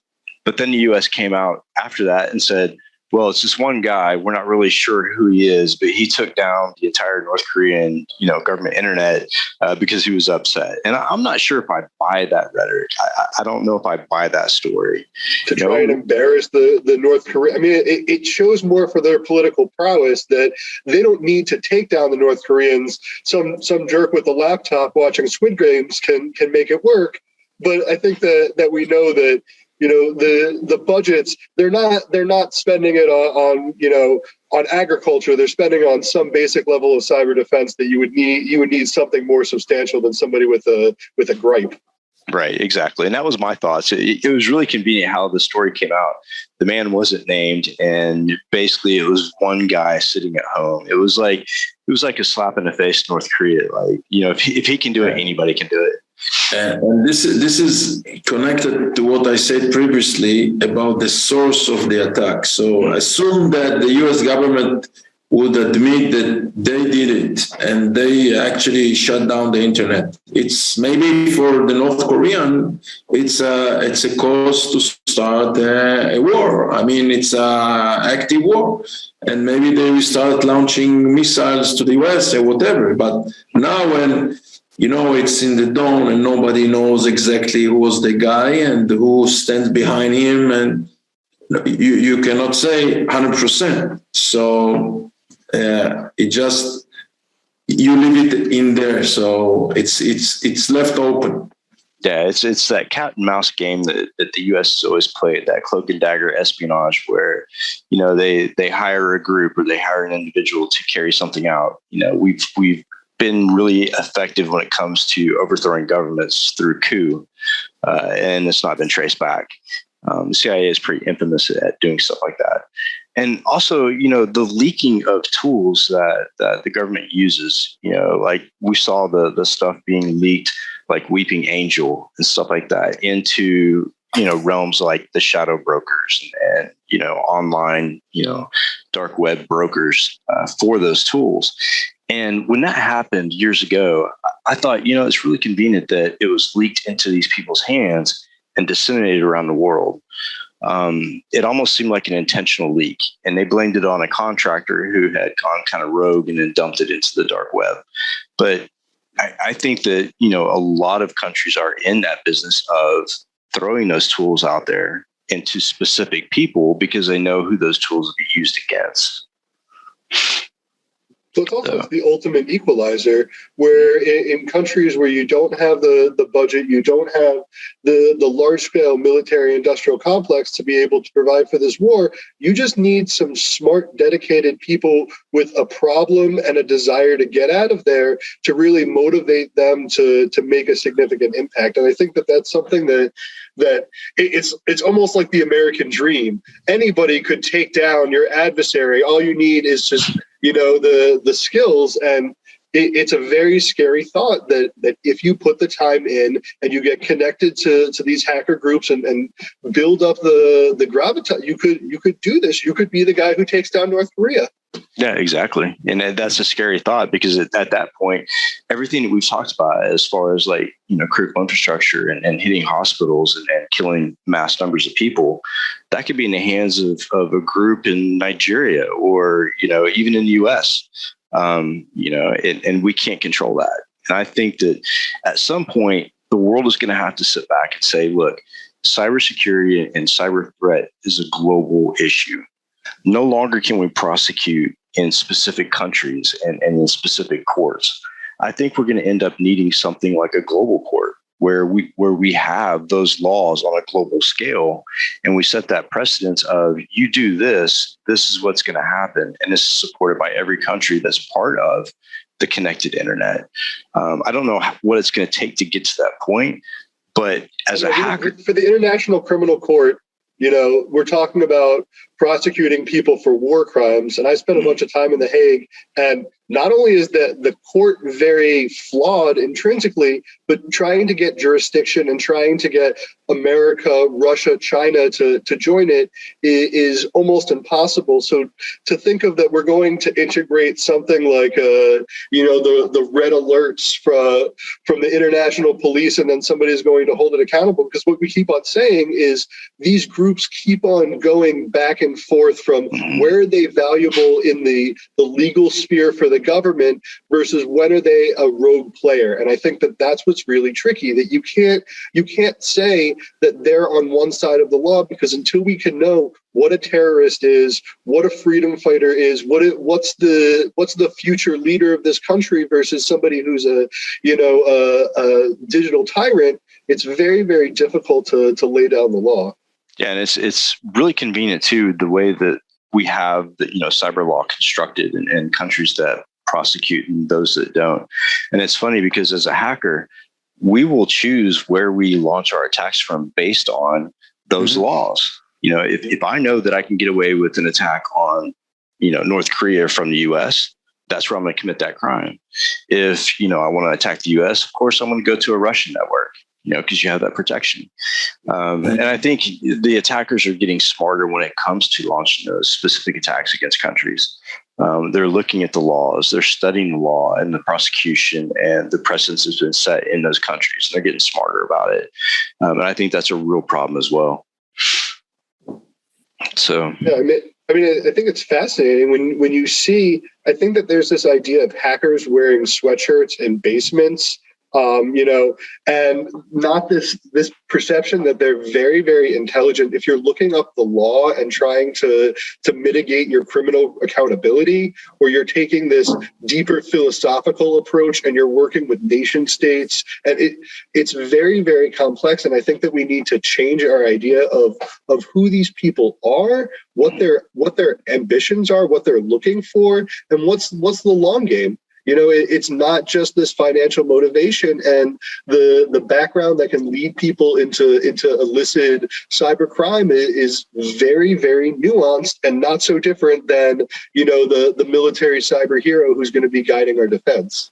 Yeah, and you look at the Orange Man from the U.S. that was president for a while, and during the debates, he identified and described hackers as 400 pounds in their mom's basement, sitting behind a computer, and that is so inaccurate. I think the media and government, portrays the hackers as these guys who have no life and whatnot. He's not more than 350 pounds, for instance. So I think that it's not a fair judgment. Myself, right. I'm 365, but we still have to be fair. Right. Exactly. Exactly. And when I heard that, I was sitting in a hotel room. I was actually doing a pen test on site for a company, and I was watching the debates. When he said that, I thought, minimizing the idea and the identity of these skilled people is probably the biggest mistake you can make, because then the people hear that and they take that in and they're like, oh, we're not worried about hackers because there's some kid, in somebody's basement that's trying to cause trouble. And I think on the global stage, that identity and that persona does not resonate at all. Most skilled hackers are business people. They're PhDs. They have some sort of super intelligence when it comes to diagnosing and looking at the world as a whole. And I think as defense, in the US, I don't think that companies here take into account geopolitics. And that's why I focused on that this year, is because geopolitics plays a huge part in cybercrime, a huge part, not just, financial motivations by those, countries, but also, the politics between countries, the politics between groups and malware creation. Geopolitics plays a part in everything that we do in cyber, but nobody really pays attention to looking at that political tension, analyzing it, and learning the actors and trying to find ways to mitigate based on the information intelligence you get from that. So hopefully the world can change in that aspect and really realize that geopolitics drives a lot of what we see in every industry, whether it's banking, whether it's defense, or even cybersecurity. Geopolitics is evident, and it's the foundation of everything we do. So tell me about Odix and what Odix is doing now. And, it's been close to about 7 or 8 months since I spoke to you guys. A lot's happened, right. I'm sure. So catch me up. Yeah, we are. In fact, when we saw that most of the world and the application go to the cloud and to the SaaS applications, we realized that there's a lot of collaboration apps and a lot of file transfer apps, and they're all SaaS, but all the current on-prem solutions, they are not suitable for this application. So in my vision is that we will be the industry standard for the SaaS application to protect all file transfer and file collaboration, all these things. We started with a firewall for Microsoft 365 Exchange Online, which works very well. And we see a lot of traction. We work in particular with the distributors and the resellers of Microsoft 365. And in fact, they bundle firewall with the 365. There is a very nice blog on Microsoft website about how Microsoft and Firewall and Audix protect their 365 users. So we have a lot of customers so far satisfied. We have several, case studies that they, we were able to create a single-click deployment product with, not really nothing, not effort for, maintenance, support, and it goes like that, very smooth, frictionless, seamlessly. And this is what the service provider like. They like to see how they can make money without, friction and without, spending a lot of time. So it's very easy to explain our added value that we provide to the Microsoft 365 security, either to the Defender, to the EOP. We complement the Microsoft 365 solution. So we don't claim to,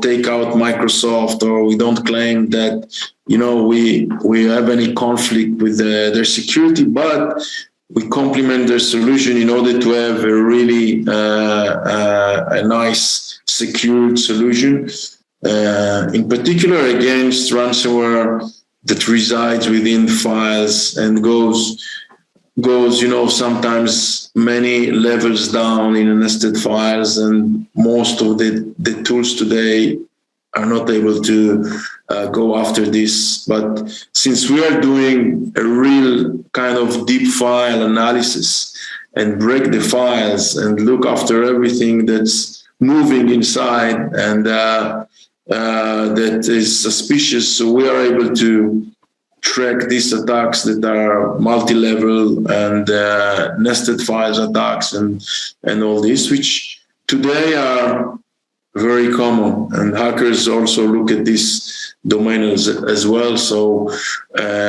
we really reduced the attack surface significantly for the 365 users. So yeah, we're moving forward, and it's very interesting. Our next product to release is the solution for Teams, because we see a lot of usage for collaborations tools and so on. So Teams is definitely the next candidate that will provide a solution. Fantastic. Yeah, I've been following you guys quite a bit, and the relationship with Microsoft is huge. I was really happy to see that you guys were going that route. Guys, it's been an absolute pleasure having you on, as usual, and a really great conversation. And I think that when people see this podcast or listen to this podcast, it'll open some eyes and maybe bring some awareness to, things that they didn't take into consideration, and maybe look at their own company and their own operations and kind of, follow along. I wish you guys the best of luck, and please stay in touch. I'm sure that we'll have you back on soon, and good luck. And I appreciate you guys being on. Thank you very much. Absolutely. Thank you so much. Thanks, guys. Thank you, man. Cheers. Bye now. Bye.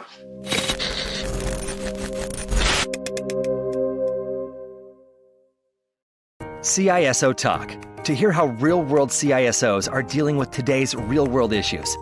From enabling secure remote workers to accelerating secure cloud adoption, defending against a pandemic of security attacks and beyond. CISO Talk covers the cyber topics you want to learn about. With your hosts, Unisys CISO Matt Newfield and MediaOps CEO Alan Schimmel, featuring a revolving panel of CISO cyber experts. This is where CISOs talk. Join us on digitalanarchist.com and TechstrongTV. All right, we are back once again. Now we have the Something Old segment. This is from the recent Predict 2022 event.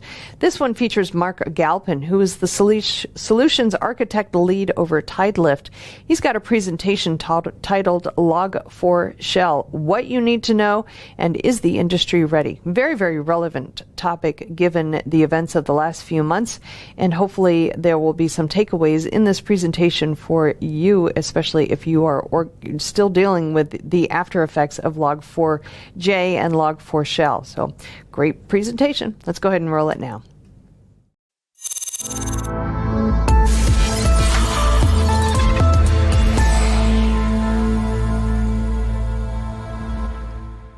Hello, I'm Mark Galpin, the Solutions Architecture Lead at Tidelift. And today I'm here to talk to you about what's been going on with Log4Shell, but also to talk more broadly about, sort of how the industry is ready for things like Log4Shell or not ready, as the case may be. So let's get started. I titled this talk Log4Shell, What You Need to Know, and Is the Industry Ready? And let's see what we have.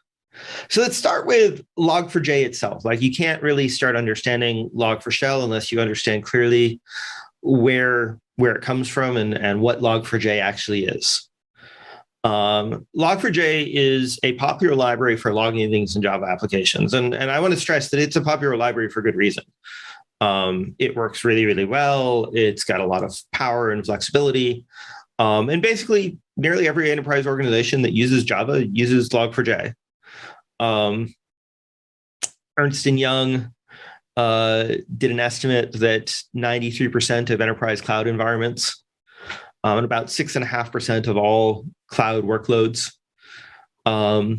use Log4j. And this is not a bad thing. Log4j is a great library. And as we've seen, it's maintained by active and willing maintainers. 6.5% of all workloads may sound like a small number, but that's about $30 billion in cloud spend by my calculations, based on sort of the current estimated size of the cloud. Log4j core has over 3,600 dependent packages in the Java language ecosystem that are easily identified based on our research, and over 20,900 software repositories available in public code collaboration platforms that use Log4j. So that's a pretty big deal. I start using Log4j core because Log4j has a couple of packages under it. One is Log4j API and one is Log4j core. Some projects use both, but only projects that use Log4j core, which not all projects do, are impacted by the Log4Shell vulnerability. And all of our customers with Java applications were using Log4j core on one or more projects. Another fun fact, if you are stuck in the Stone Age and using only Log4j 1x, which means that you're also using a very, very old version of Java, you're also not impacted. And generally, Log4j, as I said, is a pretty solidly maintained project. It's part of the Apache Foundation, and it's gotten, basically a new minor release roughly every year, and a patch release every 6 months or so prior to the vulnerability. So what is this vulnerability? When we talk about Log4Shell, primarily we're talking about this 10.0 CVSS score vulnerability that basically what this means is that Log4j interprets a log message as a URL, and it goes out and fetches it, and then will execute that whatever payload it gets from that URL with the full privileges of the application program that it is logging. And this is an enormously powerful remote code execution vulnerability that's quite easy to exploit. Microsoft had said that their research had detected coin miners, credential mining, lateral movement across systems, data exfiltration, you name the bad thing that was happening, and somebody has done it with this vulnerability. And it's a huge problem because many systems take user input and put it straight into a log, including user input they wouldn't otherwise process. So I personally have written code where I was trying to validate user inputs. And when the user input failed the validation, I wrote it into the log for later analysis. So even standard user input validation doesn't necessarily stop this unless you're doing like log input validation, which, most people don't do. And logging services are everywhere. And one of the kind of scary things about a vulnerability in a logging service is that the more sensitive the system is, the more places it probably has logging for audit and debugging purposes. And so Log4Shell is the name of, this vulnerability. It was a pretty horrific 0-day vulnerability, in fact. In some ways, even as it turned out, a negative day vulnerability in the sense that it got exploited before the patch was out there and certainly before it was announced. Just to quickly cover how it works, although you've probably heard this before already, an attacker makes a request. Maybe they put the bad things in sort of the standard request payload if they think that that's going to get right into the log, or maybe they put it in the header so it's less visible. And they try a couple of things until something gets written to a log. And then Log4j uses its JNDI interface to go out, usually to an LDAP server, and get a payload that it's supposed to use to interpret the log message, right? That is the original intent of this was, hey, different log messages, you might want to be adding some more color to help people debug them. And, you need a payload to be able to analyze it and provide more information. Like, for example, who is this user? And so then it sends a payload. And the important thing is you can direct it to any interface you want. And so you're now having the attacker host the LDAP service and sending this payload, which Log4j then exploits. And there you are, a beautiful, quite easy to exploit RCE. So this has had a complex timeline throughout December. It was first discovered on November 24th. And they were working on a coordinated patch and disclosure process. The first known exploit that is confirmed was on December 1st. On December 6th, the maintainers did publish a patch that mitigated the primary security vulnerability. Unfortunately, before they could get as far as disclosing it to everybody else and making sure everybody upgraded, it hit Minecraft and got announced on Twitter on the 9th, and the CVE was formally published early in the morning on the 10th. And that was CVE 2021-44-22-8. And when we talk about Log4Shell, this is the main vulnerability in question. But of course, when you have a CVSS 10 vulnerability, there's a lot of scrutiny on the fix and on what is going on. And so 2.16.0 gets published to fix the vulnerability that would be announced the next day, which kind of fully cleared edge case Log4Shell RCEs and also fixed a denial of service attack that could be performed by exploiting some of these capabilities.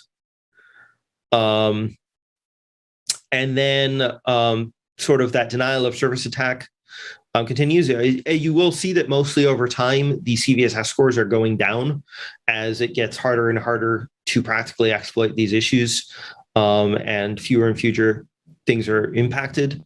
So that denial of service attack issue that they brought up earlier in the week, they decided they still had some work to do to fully close off all avenues.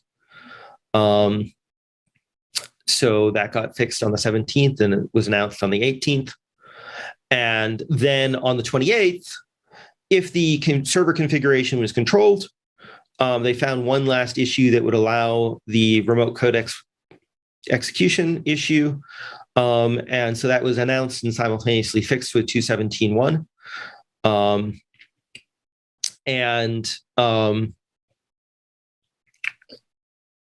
Many people think that this last one, if your server configuration is controlled, you probably lost the game anyways.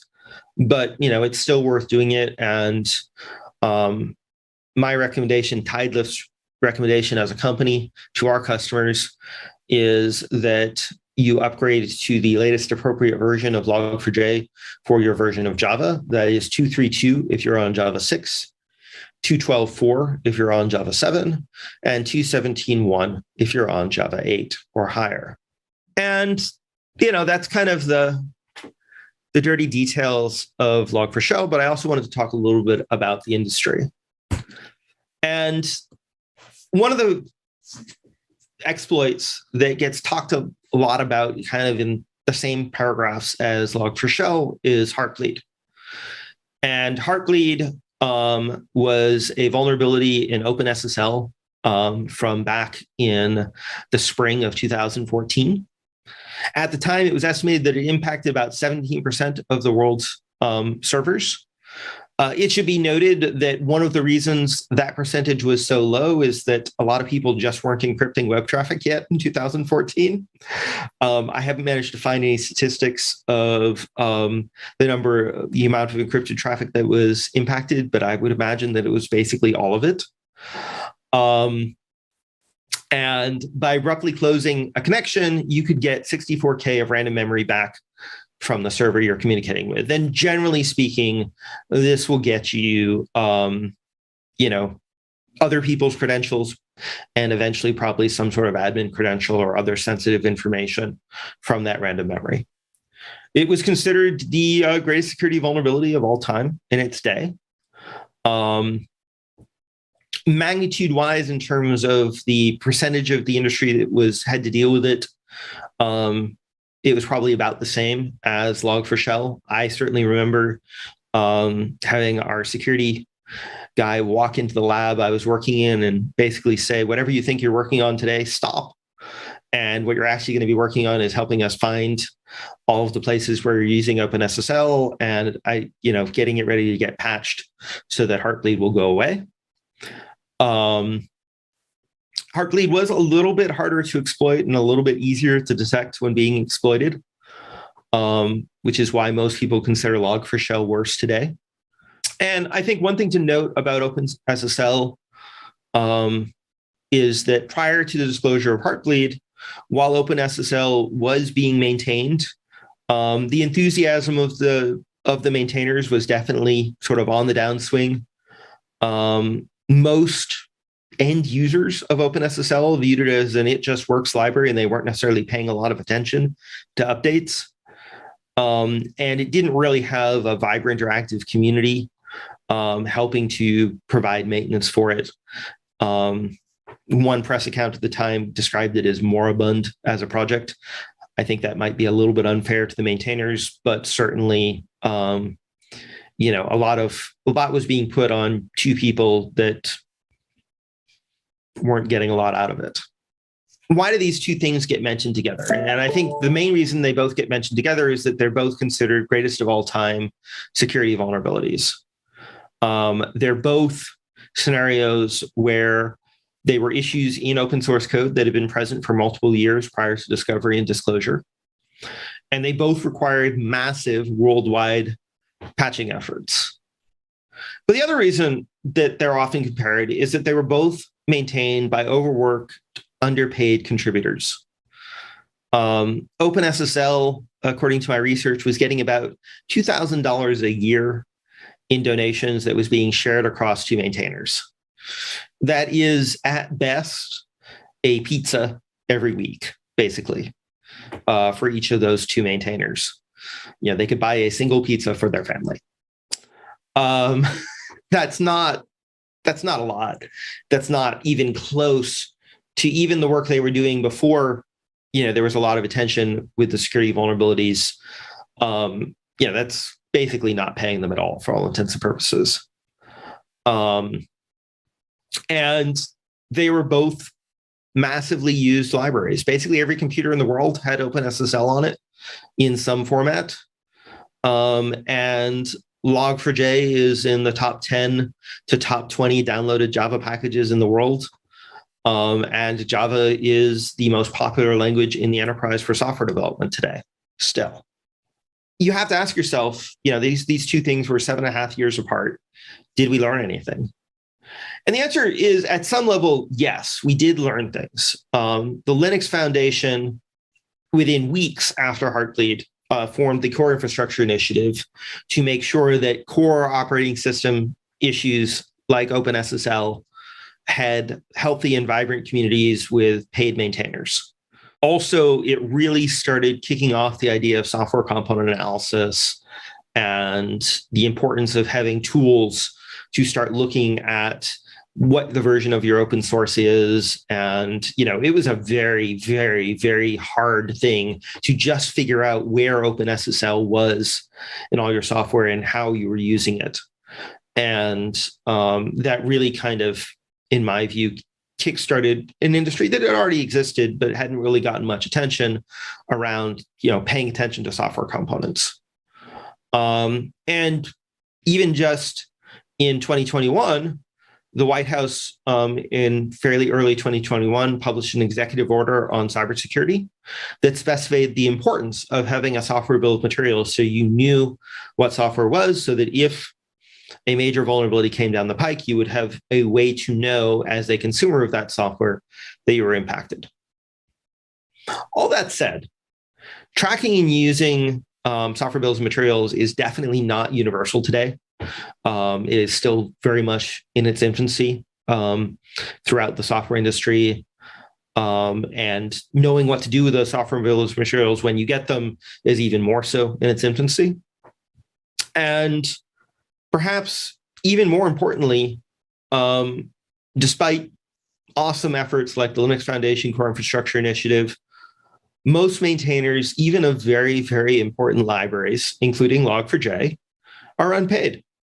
We did a survey of maintainers, and because Tidelift actually does pay maintainers as part of the work we do, we overrepresented the survey in having a lot of Tidelift supported maintainers participating in it, and a lot of enterprise type maintainers. So these numbers are actually probably a bit low when we say that 46% of maintainer surveys got absolutely no money at all for maintaining their open source package. And 32% of maintainers got some money, but not really enough to be motivating them to do work. Like 17% of typical maintainers got less than 1K a year, and that's pizza money, but it's not really money that's going to motivate you to do a lot of work. And we actually did a survey on, how much do you need to get paid for it actually to be motivating? And like at 1K, basically, very, very few maintainers thought that this was enough. As you get to like 1K to 10K a year, you're starting to, have a higher number of maintainers care. And to really get to a majority of maintainers feeling that money can actually help motivate them do the necessary work on a project, you need like 10K or more a year to be paid. And even 10K a year, it is important to note, 10K a year is still not enough to make maintaining a project a career. This is a huge problem. One maintainer from the maintainer survey responded with, being an open source maintainer is like living Goodwill Hunting in reverse. You start out as a respected genius and end up as a janitor who gets into fights. And this like really comes out to how people feel about open source. It is a labor of love, but highly stress inducing. 59% of maintainers have quit or have considered quitting maintaining their project. And one thing I think is exceedingly important to note is that if you are working for free, you do not owe anyone fixes to a security issue. There was a lot of kind of nasty things that get said about open source maintainers acts from a sense of entitlement of, oh, how dare you have a library that had a security vulnerability in it. And first of all, everybody makes bugs in their code, and security vulnerabilities are bugs in people's code. And if you write bug-free code, that's great for you, but I have yet to meet a developer who credibly claims this. And second of all, even if there is bugs in their code, like, that is not necessarily their problem. If it isn't something that impacts them directly, they don't owe people who are not paying them for using the library any fixes. In fact, legally speaking, the licenses almost always state very clearly that there is no liability to the developers for anything they write. This is a key portion of open source licenses. Now, I want to stress, in both the case of Heartbleed and Log4j, and the vast majority of times, very critical, very public security vulnerabilities like Log4Shell come out, the maintainers step in and do heroic effort to get it fixed very quickly. And in the case of Log4Shell and its successive security vulnerabilities, they basically worked nights and weekends for a month to get Log4j back to the awesome state so that everybody continues to rely on it safely. Some people would say, well, they fixed it, so where's the problem? But then you have to ask yourself, do engineers deserve to get paid for their work? And probably most of you out there are engineers who get paid for their work, so probably you think the answer to this is yes. And if the business that's impacted and the remediation costs of a CVE are measured in billions, and I haven't seen the numbers yet, but I expect Log4Shell to cost cost a couple billion to remediate overall by the time it's done. I know Heartbleed was estimated to have cost about $500 million, and that was a while back ago. Maintainers should be paid. It's the only way to make sure that key libraries that the entire world depends on to get work done are, respectively maintained. And that when you need somebody to go in and do nights and weekends, this isn't an immediate 100% burnout, like I never want to do this again type thing, but they feel like they're actually getting something for that time and dedication that they have to spend. And not for nothing, this is basically kind of the main purpose that caused Tidelift to come into existence, is to help maintainers of open source libraries get paid. So if you are a maintainer and you are working on an open source library, I encourage you to reach out to us and see if we're able to pay you for your work. Basically, we base this on whether our customers are using your library, and if they are, we have some money for you. So please reach out to us. And if you are a corporation that is relying on open source and thinking about the fact that you have a lot of things that are absolutely critical to your business with no real visibility to the maintainers, no SLAs, anything like that for any of these maintainers, and want to try to move the needle at least some on that, also come reach out to us and talk to us about how we can help. And not to spend too much time selling our product, but just to talk, kind of very briefly about how we helped customers with Log4Shell. We can't actually, of course, to be clear, prevent something like Log4Shell from impacting you, but we can have you ready to do it. And we had one customer, really cite that having the sort of inventory of open source that Tidelift maintains for our customers was really critical to helping them assess their risk profile with Log4Shell and how much they were using Log4j. And, while at some level it's easy to say everybody who uses Java probably needs to be checked, but finding all of those nooks and crannies and probably multiple dependencies through which Log4j was brought in to make sure that it's all fully fixed can be a bit of a challenge. Having a centralized team be able to look at this overall catalog and build an organization-wide risk assessment can also be a challenge, even when you have existing tools for software component analysis. And like everything, it's not enough to just take a single snapshot. You need to be able to continue taking those snapshots over time to see how you're improving on dealing with an issue like this. And we provide some very concrete things. We provide reverse component lookup through an OSS report, or directly just going up and looking up an individual package and seeing where it is. When we know about something through the community before it necessarily hits the vulnerability databases, we try to proactively communicate with our customers about an issue like this. We try to calculate project health and let you know and watch as issues are resolved and get a sense of holistic risk of your open source, so that you can use it dependently. Like, open source is awesome, and it is necessary to modern development that it exists, but you do have to be smart about it. And, and just like you need to make sure your own software is clean, you need to make sure you're getting your dependencies updated. Knowing where the dependency chains are, having that be very visible to everybody can help. And getting out a task alert. And I'm not going to, demo the product. I'm not here to, force you to sell it. I just wanted to kind of comment on, in order to pay the maintainers, we also have to provide value to the people that are paying us, that we can pay the maintainers.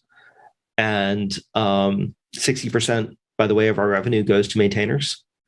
And so I just wanted to share a little bit about other things those businesses get other than just knowing that maintainers get paid. And thanks a bunch for listening. If you want to hear more about Log4Shell, we have an entire resource center on it that you can get to here. And if you want to read the maintainer survey that I quoted in here, we also have resources for that. And it's been a real pleasure to be able to talk to you all, and look forward to speaking to you in the future.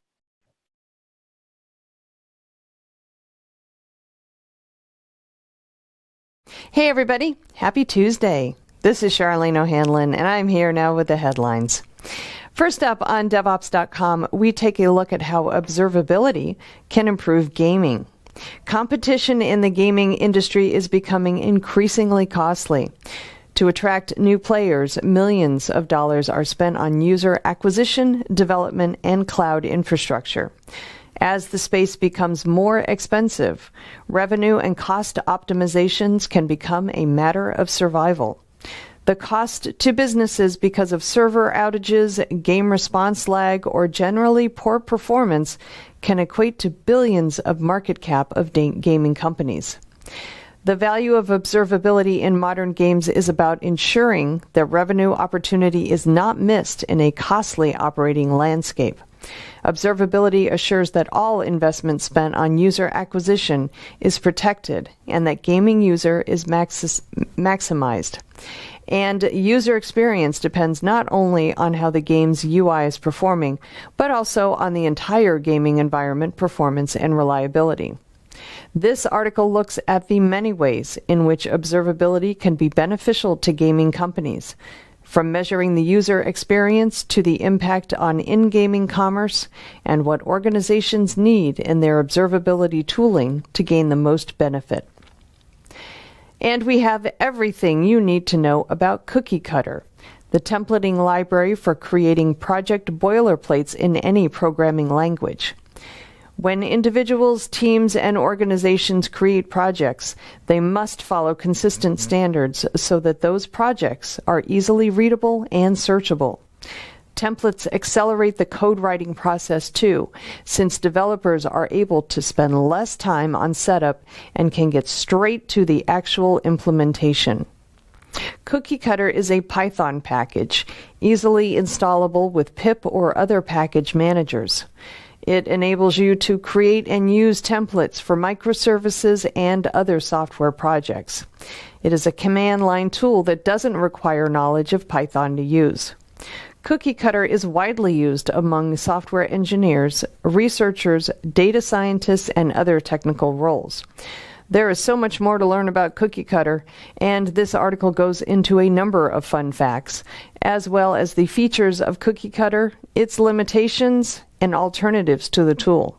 It also offers up some resources you can check out if you want to learn more about Cookie Cutter. All right, over on Container Journal, we have an article that looks at building stateful apps on Kubernetes. It takes a village to raise a child. Well, apparently it also takes a village to build stateful applications.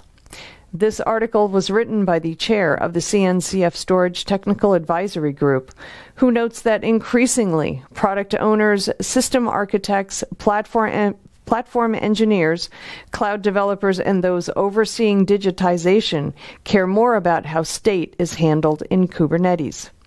At the same time, in many cases, this is happening without the input of traditional enterprise storage engineers and experts. In a DevOps world of intermeshed, overlapping roles and responsibilities, it is vital that architects, platform engineers, and key decision makers understand the implications of storage decisions in more detail, so the mistakes of the past are not repeated. This article discusses this and offers up a vital resource, the CNCF Storage Tags Storage Landscape White Paper, which is intended to provide greater clarity for the increasing number of non-storage experts who, in the cloud Kubernetes native world of DevOps automation and infrastructure as code, are getting more and more involved and making important decisions, typically with a limited understanding of the holistic environment. Good stuff. All right, in news, Rafael Systems has added a dashboard to its platform for managing Kubernetes clusters. It gives IT teams more visibility into how GPU resources are being consumed. Many organizations are much more sensitive to GPU optimizations than traditional processors because GPUs cost significantly more to acquire. IT leaders want to be able to reassign GPU resources to teams that are actively using them versus just letting them sit idle. In addition to running graphics-intensive applications, GPUs are also being used widely to train AI models, and in some instances, GPUs are being employed to run the inference engines that are used to trigger the rules defined in the AI model. The Rafael Kubernetes operations platform now features an integrated GPU resource dashboard that surfaces GPU metrics. All right, over on Security Boulevard, we have the details of the hackers behind the Lapsus attacks directed against Microsoft and NVIDIA, among other companies. It was a teenager who lives with his mother in Oxford, England. I bet she's really proud of him right now. Security and researchers hunting the Lapsus ransomware gang told Bloomberg they believed the 16-year-old mastermind, who goes by the White or Breach Base online and reportedly executes attacks at lightning speed, was behind what Microsoft earlier last week called a large-scale social engineering and extortion campaign against multiple organizations, luring insiders at those companies to participate in the schemes. Microsoft, NVIDIA, and Okta have all reported being targets recently, with the incident against the latter sounding the loudest alarm, easy for me to say, and could very well be the next big supply chain attack, with a similar impact to last year's SolarWinds attack. In the meantime, Okta administrators and SOC analysts should make sure to monitor for any suspicious activity and follow the news. And just when you thought we could move back past the tired stereotype of a hacker, those kids keep making it a reality. And finally, we look at the benefits of shift-left security. The shift-left security approach to app development is not new. We all know about it. It was introduced in the 1990s and evolved with the introduction of DevOps and DevSecOps in the 2000s. The shift-left approach focuses on security by design and build, which means that security should be considered from the very beginning of the development process, right from the inception stage.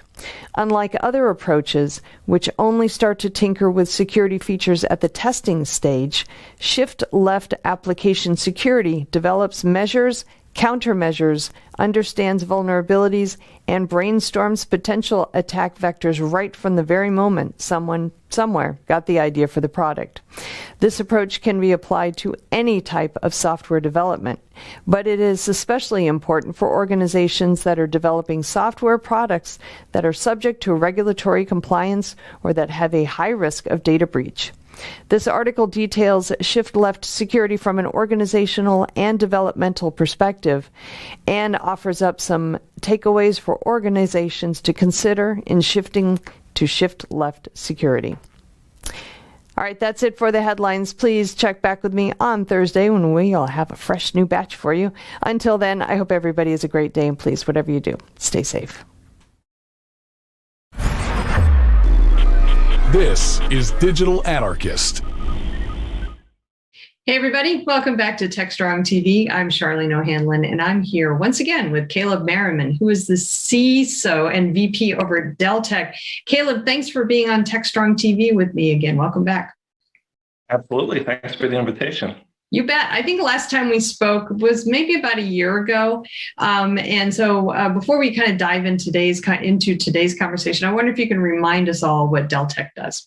Absolutely. Dell Tech is the leading provider of global enterprise software and information solutions for project-based businesses. Awesome. So let's talk a little bit about AI, artificial intelligence, especially as it pertains to cybersecurity. It seems to be kind of the main ingredient for a lot of cybersecurity solutions that are out there today. A lot of organizations are kind of banking on AI to help them create an end-to-end or much more comprehensive cybersecurity solution. And I think that AI definitely has a future in cybersecurity. But I wonder if it really is the silver bullet that a lot of organizations think it is. Yeah, and I wouldn't characterize it as a silver bullet. I've been doing information security for more than 20 years, and there seldom is a silver bullet. But there are certainly things that come along that are critical to advancing our ability to defend against cyber attacks, and AI is absolutely one of those. I think that we need to look to adopting AI pretty broadly. If we don't, I think that's going to be analogous to bringing a knife to a gunfight, because what we're seeing right now is that we're seeing AI-based attacks coming our way. We also, can't deal with the attacks that are coming our way just with human response, right? AI offers the benefits of a lot of speed, the ability to look at immense amounts of data and compare that to certain models to identify behavior that might be anomalous. And, it's certainly a critical element of any security program going forward into the future. Okay, but it seems like we've been talking about AI for quite a while now, and I know that AI has been kind of growing in dribs and drabs, if you will, in cybersecurity. Do you think we're as far along with AI technology and cybersecurity as we could be, or do you think that maybe we should actually be the AI should be more advanced than what it is now? No, it's really hard to judge the progress of any new technology like this, and should we be more advanced? I can tell you that the importance of AI is such that we're seeing large investments, even by the government, into it, in recognition that it's a critical technology advancement that's needed to help us protect against cyber threats. So how far along we are in the journey, certainly I think all of us would like to see further advancements more rapidly. But we are seeing some immediate benefits today, and there are a lot of ways that AI is helping us even today. So, I think it's a journey, not a destination, and it's another arrow in our quiver that we can use. And so, I think part of what's slowing down the advancement of AI is just the adoption of AI, right? So a big part of what I think we can do as security professionals is to get comfortable with it, to use it. By its nature, the requirements for kind of learning and access to data to help inform decisions. And so, getting comfort with that or the lack of comfort might be one of the things that's inhibiting the effectiveness of the use of AI.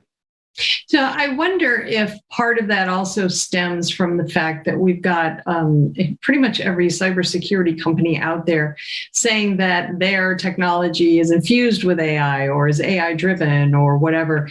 And it's almost gotten to the point where AI is a buzz term or a buzzword. And people, AI means different things to different people. And so it's really difficult, I think, for an organization to really get a handle on exactly what that means.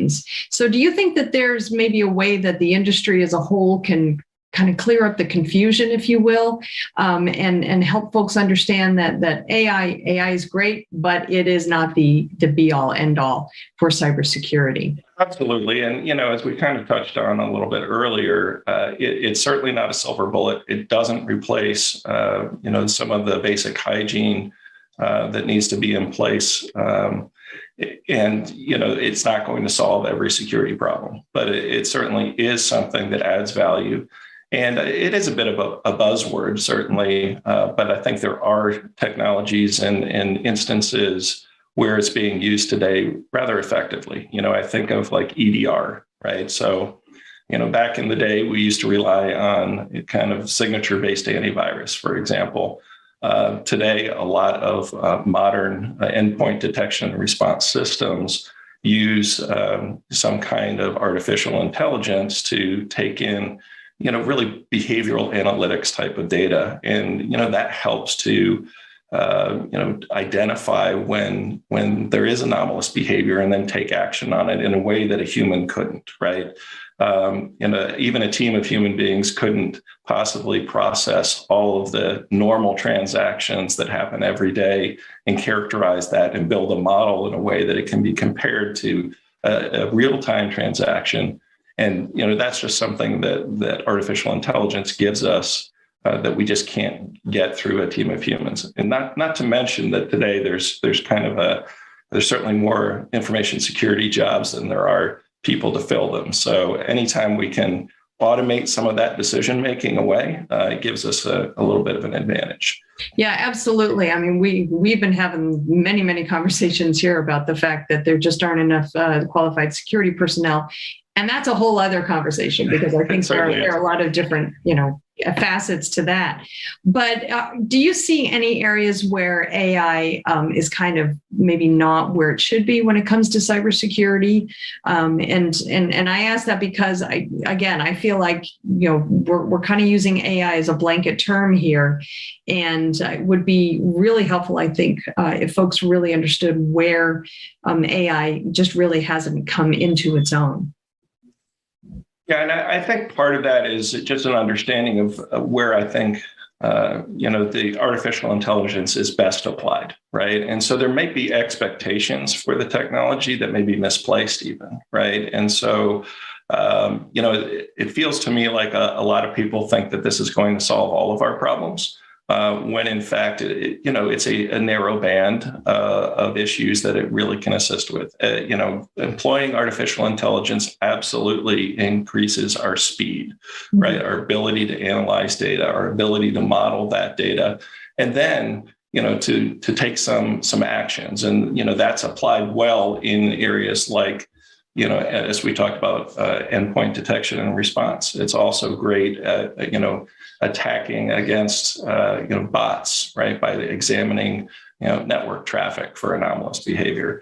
It can be applied in even looking at our own defenses by analyzing an individual company's infrastructure and where there might be vulnerabilities, and even building what could be a viable attack to help us to defend against that. So there's some ways that it can really help us. Mm-hmm. But again, it doesn't help us at all really with responding and decision making in cases where an attacker is able to behave in a way that a normal user would behave, for example. And so it doesn't get us away from some of that basic blocking and tackling kind of hygiene that should be employed in other technologies and other business processes to protect our systems.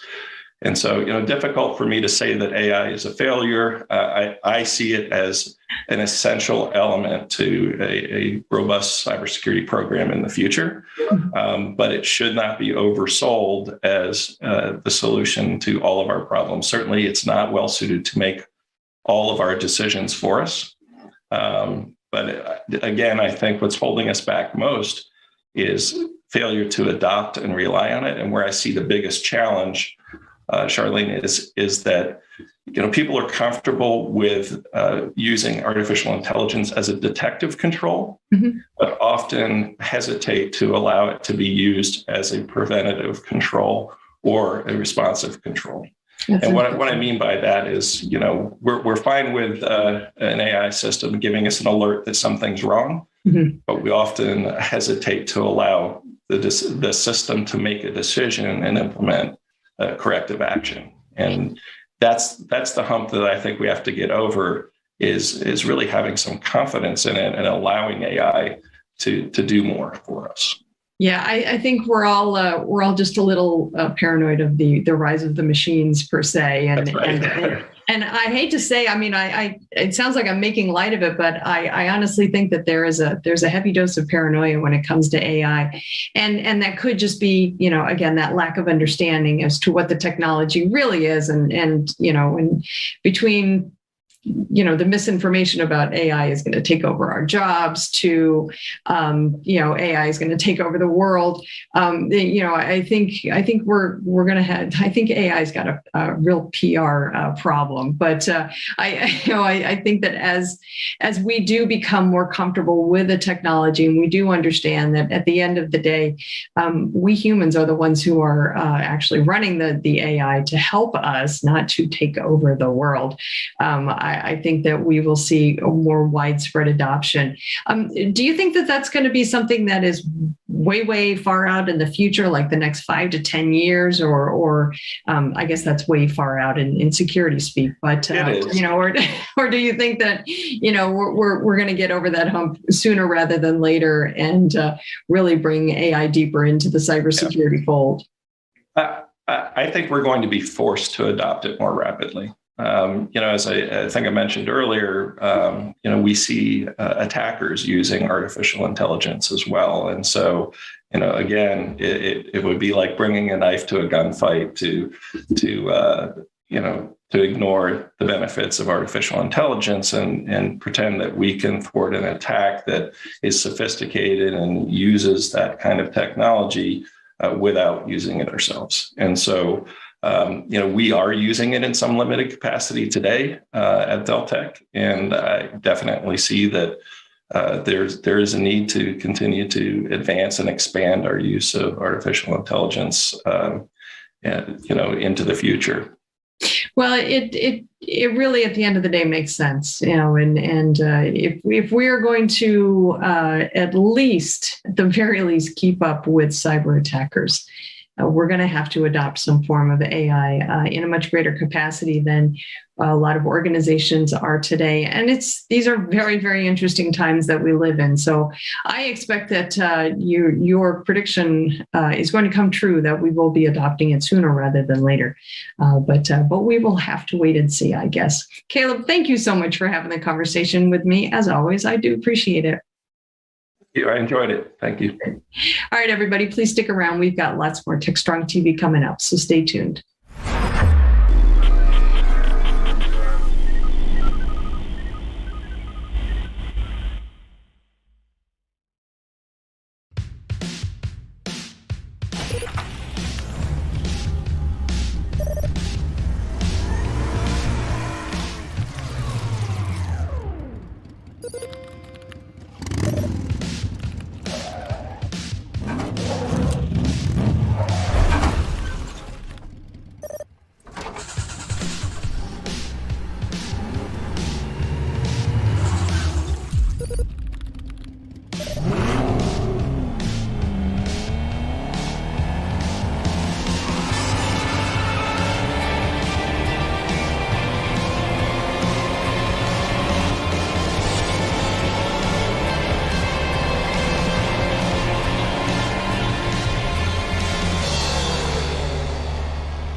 Hey, everybody. Happy Tuesday. This is Charlene O'Hanlon, and I'm here now with a webinars preview. I've got 3 here on tap that are awesome, but I do want to remind you that we do have so many great webinars coming up on DevOps.com, Container Journal, and Security Boulevard. The ones that I have today are coming up in the next week or so. Hopefully you can mark your calendar and join us. All right, the first one is called Top 3 Ways to Build Security into DevOps. This one is happening tomorrow, Wednesday, March 30th at 1 p.m. Eastern on DevOps.com. This is sponsored by Synopsys. The DevOps teams have been tasked to deliver new applications rapidly and continuously, but security testing and remediation have failed to keep pace. Hackers have capitalized on this speed over security approach to application security and have developed new attack strategies targeted at the application layer. This webinar focuses on how organizations can build security into DevOps without sacrificing speed for security. Specifically, how to use AppSec test orchestration to run the right tests at the right time, minimizing impact on build and release pipelines. Use vulnerability correlation and prioritization to align remediation efforts with business risks. And finally, empower your developers to secure code as fast as they write it. All right, the second one is called Zero Trust Architecture for Cloud Native Apps on Hybrid Infrastructure. That's a mouthful. This one is happening Tuesday, April 5th at 3 p.m. Eastern on DevOps.com. This one is sponsored by AWS with TechstrongTV. Zero Trust Architecture is now a requirement across the U.S. government, and its appeal to organizations of all types is growing. What does this mean for application development and delivery? Service Mesh is the federally recommended reference architecture for Zero Trust. It is also a leading solution for applications running on hybrid architecture. So in this webinar, AWS and TechstrongTV will show how to use Service Mesh with new and existing applications, moving applications to a Zero Trust architecture and enabling them to leverage hybrid infrastructure effectively. All right, the third and final webinar today is called How to Optimize Kubernetes for Security, Cost, Reliability, and Scale. This one is happening Thursday, April 7th at 1 p.m. Eastern on DevOps.com. This one is sponsored by Fairwind. As Kubernetes matures and adoption increases, one question keeps coming up. Am I doing it right? In organizations with hundreds or even thousands of clusters at work, finding ways to boost the efficiency and productivity of these important areas is critical. This webinar will look at ways you can optimize Kubernetes to ensure you are achieving key business goals around security, compliance, reliability, and scale. It's going to be a good one. All of them are good ones. All right, that's it for the webinars today. I will be back on Thursday with a fresh new batch for you. Until then, I hope you have a great day, and please, whatever you do, stay safe.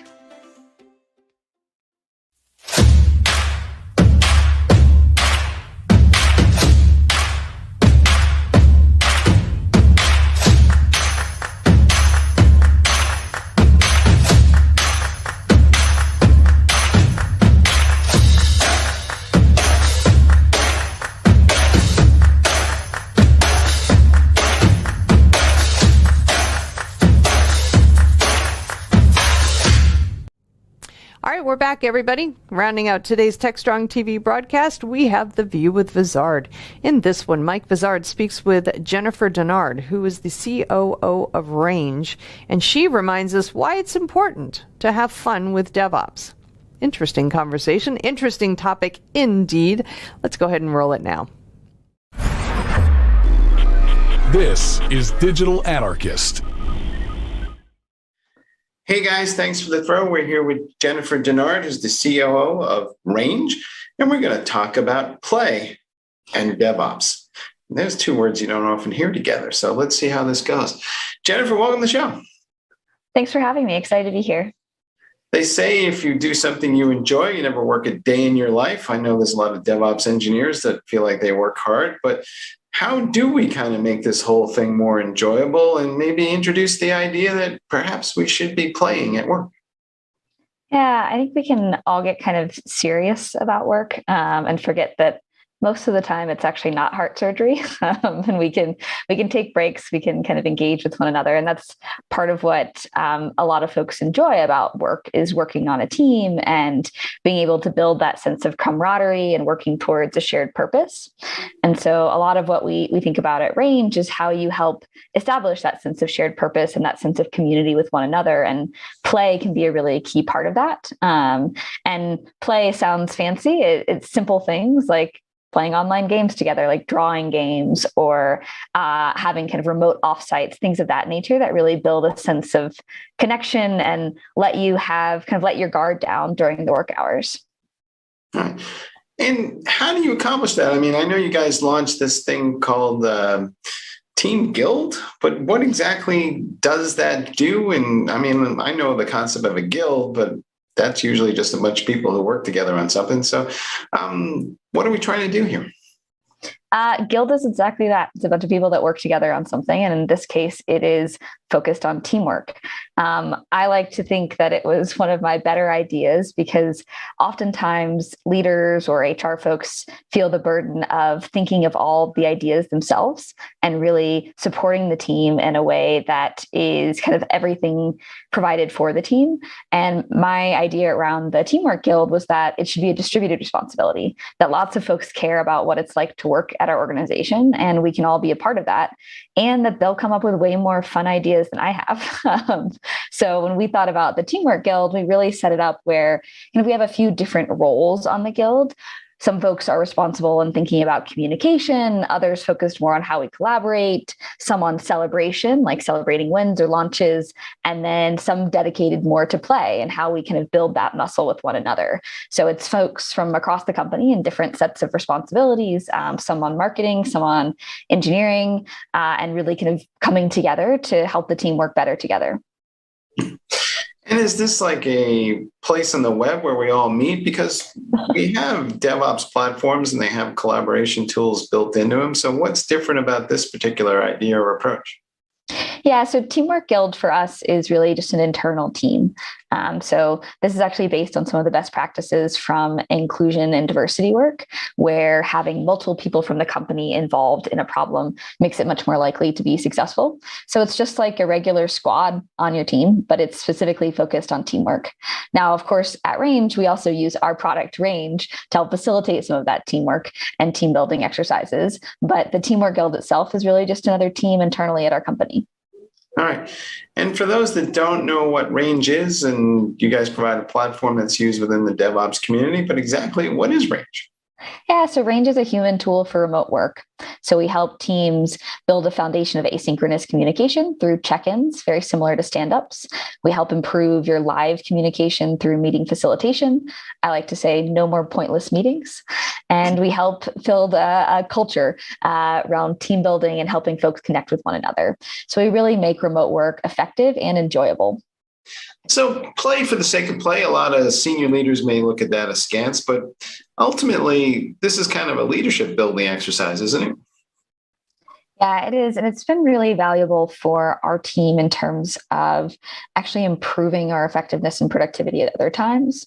So if you ask any senior leader, I think, if their team is productive, 8 hours of every workday, that's probably unlikely. There are times where we all need a break or need to kind of just disconnect to actually think better about the work that we're doing. So at Range, we think about scheduling kind of half-hour breaks every few days during the week for specifically dedicated to play.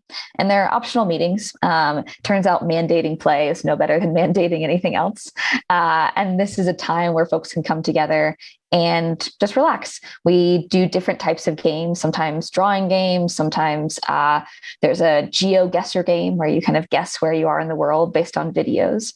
And it's really about working together as a team. And so it actually builds stronger communication skills, as well as some of that leadership skill where folks are taking the lead on different kind of games and things like that we're playing. We've actually started competing with some other companies in our games, which has always been fun as well.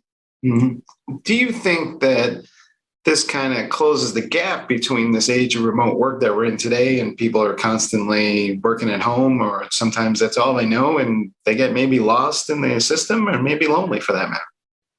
Yeah, I think loneliness is something that folks feel really uncomfortable talking about in the context of work, but is really happening a lot more with the increase in remote work. And I think some of the isolation just driven by the pandemic itself. It's easy to forget that this remote work experiment that we've all been in has been during a global pandemic. So it's a little different than normal remote work. But a lot of the way that we think about team building and team connection is offering lots of different ways for people to connect. So for one teammate, joining a game session is just not really kind of fit their personality or how they want to engage, or they've got a bunch of meetings and that feels distracting. However, what might be good for them is an audio only hangout where there's just kind of chatting with the team and getting to know each other or starting their day, and it's lightweight way to engage. That's something that we do every few days as well. We also have more async items through Range itself where we share team building questions and engage in that way. And it's really about fostering that emotional connectedness. Because if we think about how much time we spend at work during our lives, 5 days out of every 7 is quite a bit. And so if you're feeling isolated in that, it's no wonder to feel lonely and unhappy and to lead to broader mental health issues that we know have been significantly increasing during the pandemic. Last question, though. I mean, you kind of touched on this, but how do you order people to have fun? Great question. Very lightly. So part of actually the reason to build a team of folks from across the company doing this work instead of just me coming up with ideas is that it actually helps the team itself get excited about it. And that makes other teammates get excited. So if your fellow engineer is like, hey, I worked really hard on this team building exercise, will you do it with me? It's very different than when an HR teammate or a senior leader is like, let's go have fun together. It just really changes that dynamic. And so that distributed nature of the roles on the team really changes that so that folks are feeling like it's part of their relationship building with their teammate to actually engage with it. And that's what we found to be really effective. The other side is, again, providing different ways for different personalities. For folks who like writing more team building questions within Range or sharing emojis there, that's a much more effective way for them to connect. And we've seen that even more recent engineers who've joined have said things like, this team is so emotionally connected. Like, I haven't been on a team like this before. And that experience then translates to them wanting to do the different activities because they start to see the value in it. All right. Well, you know what they say about all work and no play. Hey, Jennifer, thanks for being on the show. Yeah, thank you. It was great. All right. Back to you guys in the studio.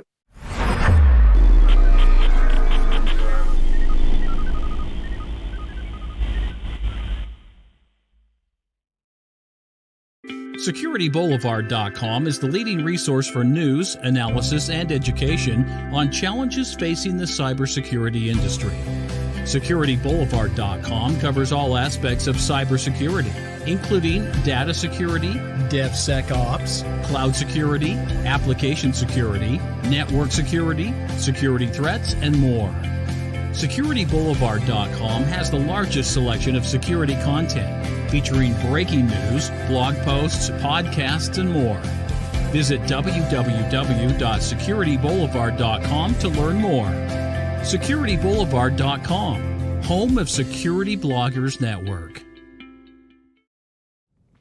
All right, that wraps up today's TechstrongTV broadcast. I hope you enjoyed today's conversations as much as I always enjoy bringing them to you. Just a quick reminder, we've got so many great live events coming up, live meaning in person and virtual, throughout the year. Actually, we've got an entire year's worth of events planned, and I hope you can join us for 1 or 2 or 3. We've got these TechStrong Live. One is DevOps Cloud Native, one-day roadshow workshop style event, and then we have the same for cybersecurity. The first of those are coming up in Washington, D.C., April 13th and 14th. So hopefully you can join us for those. Lots of educational opportunities with those. We're going to have those throughout the year in different locations as well. We also have our InnoTech regional events that are coming up. Those are one-day IT conferences. We're kicking off the first one in April in Austin, Texas, and looking forward to that one, definitely. We've got other things on tap throughout the year, and you can check out our entire lineup of events, both in person and virtual, over on TechstrongEvents.com.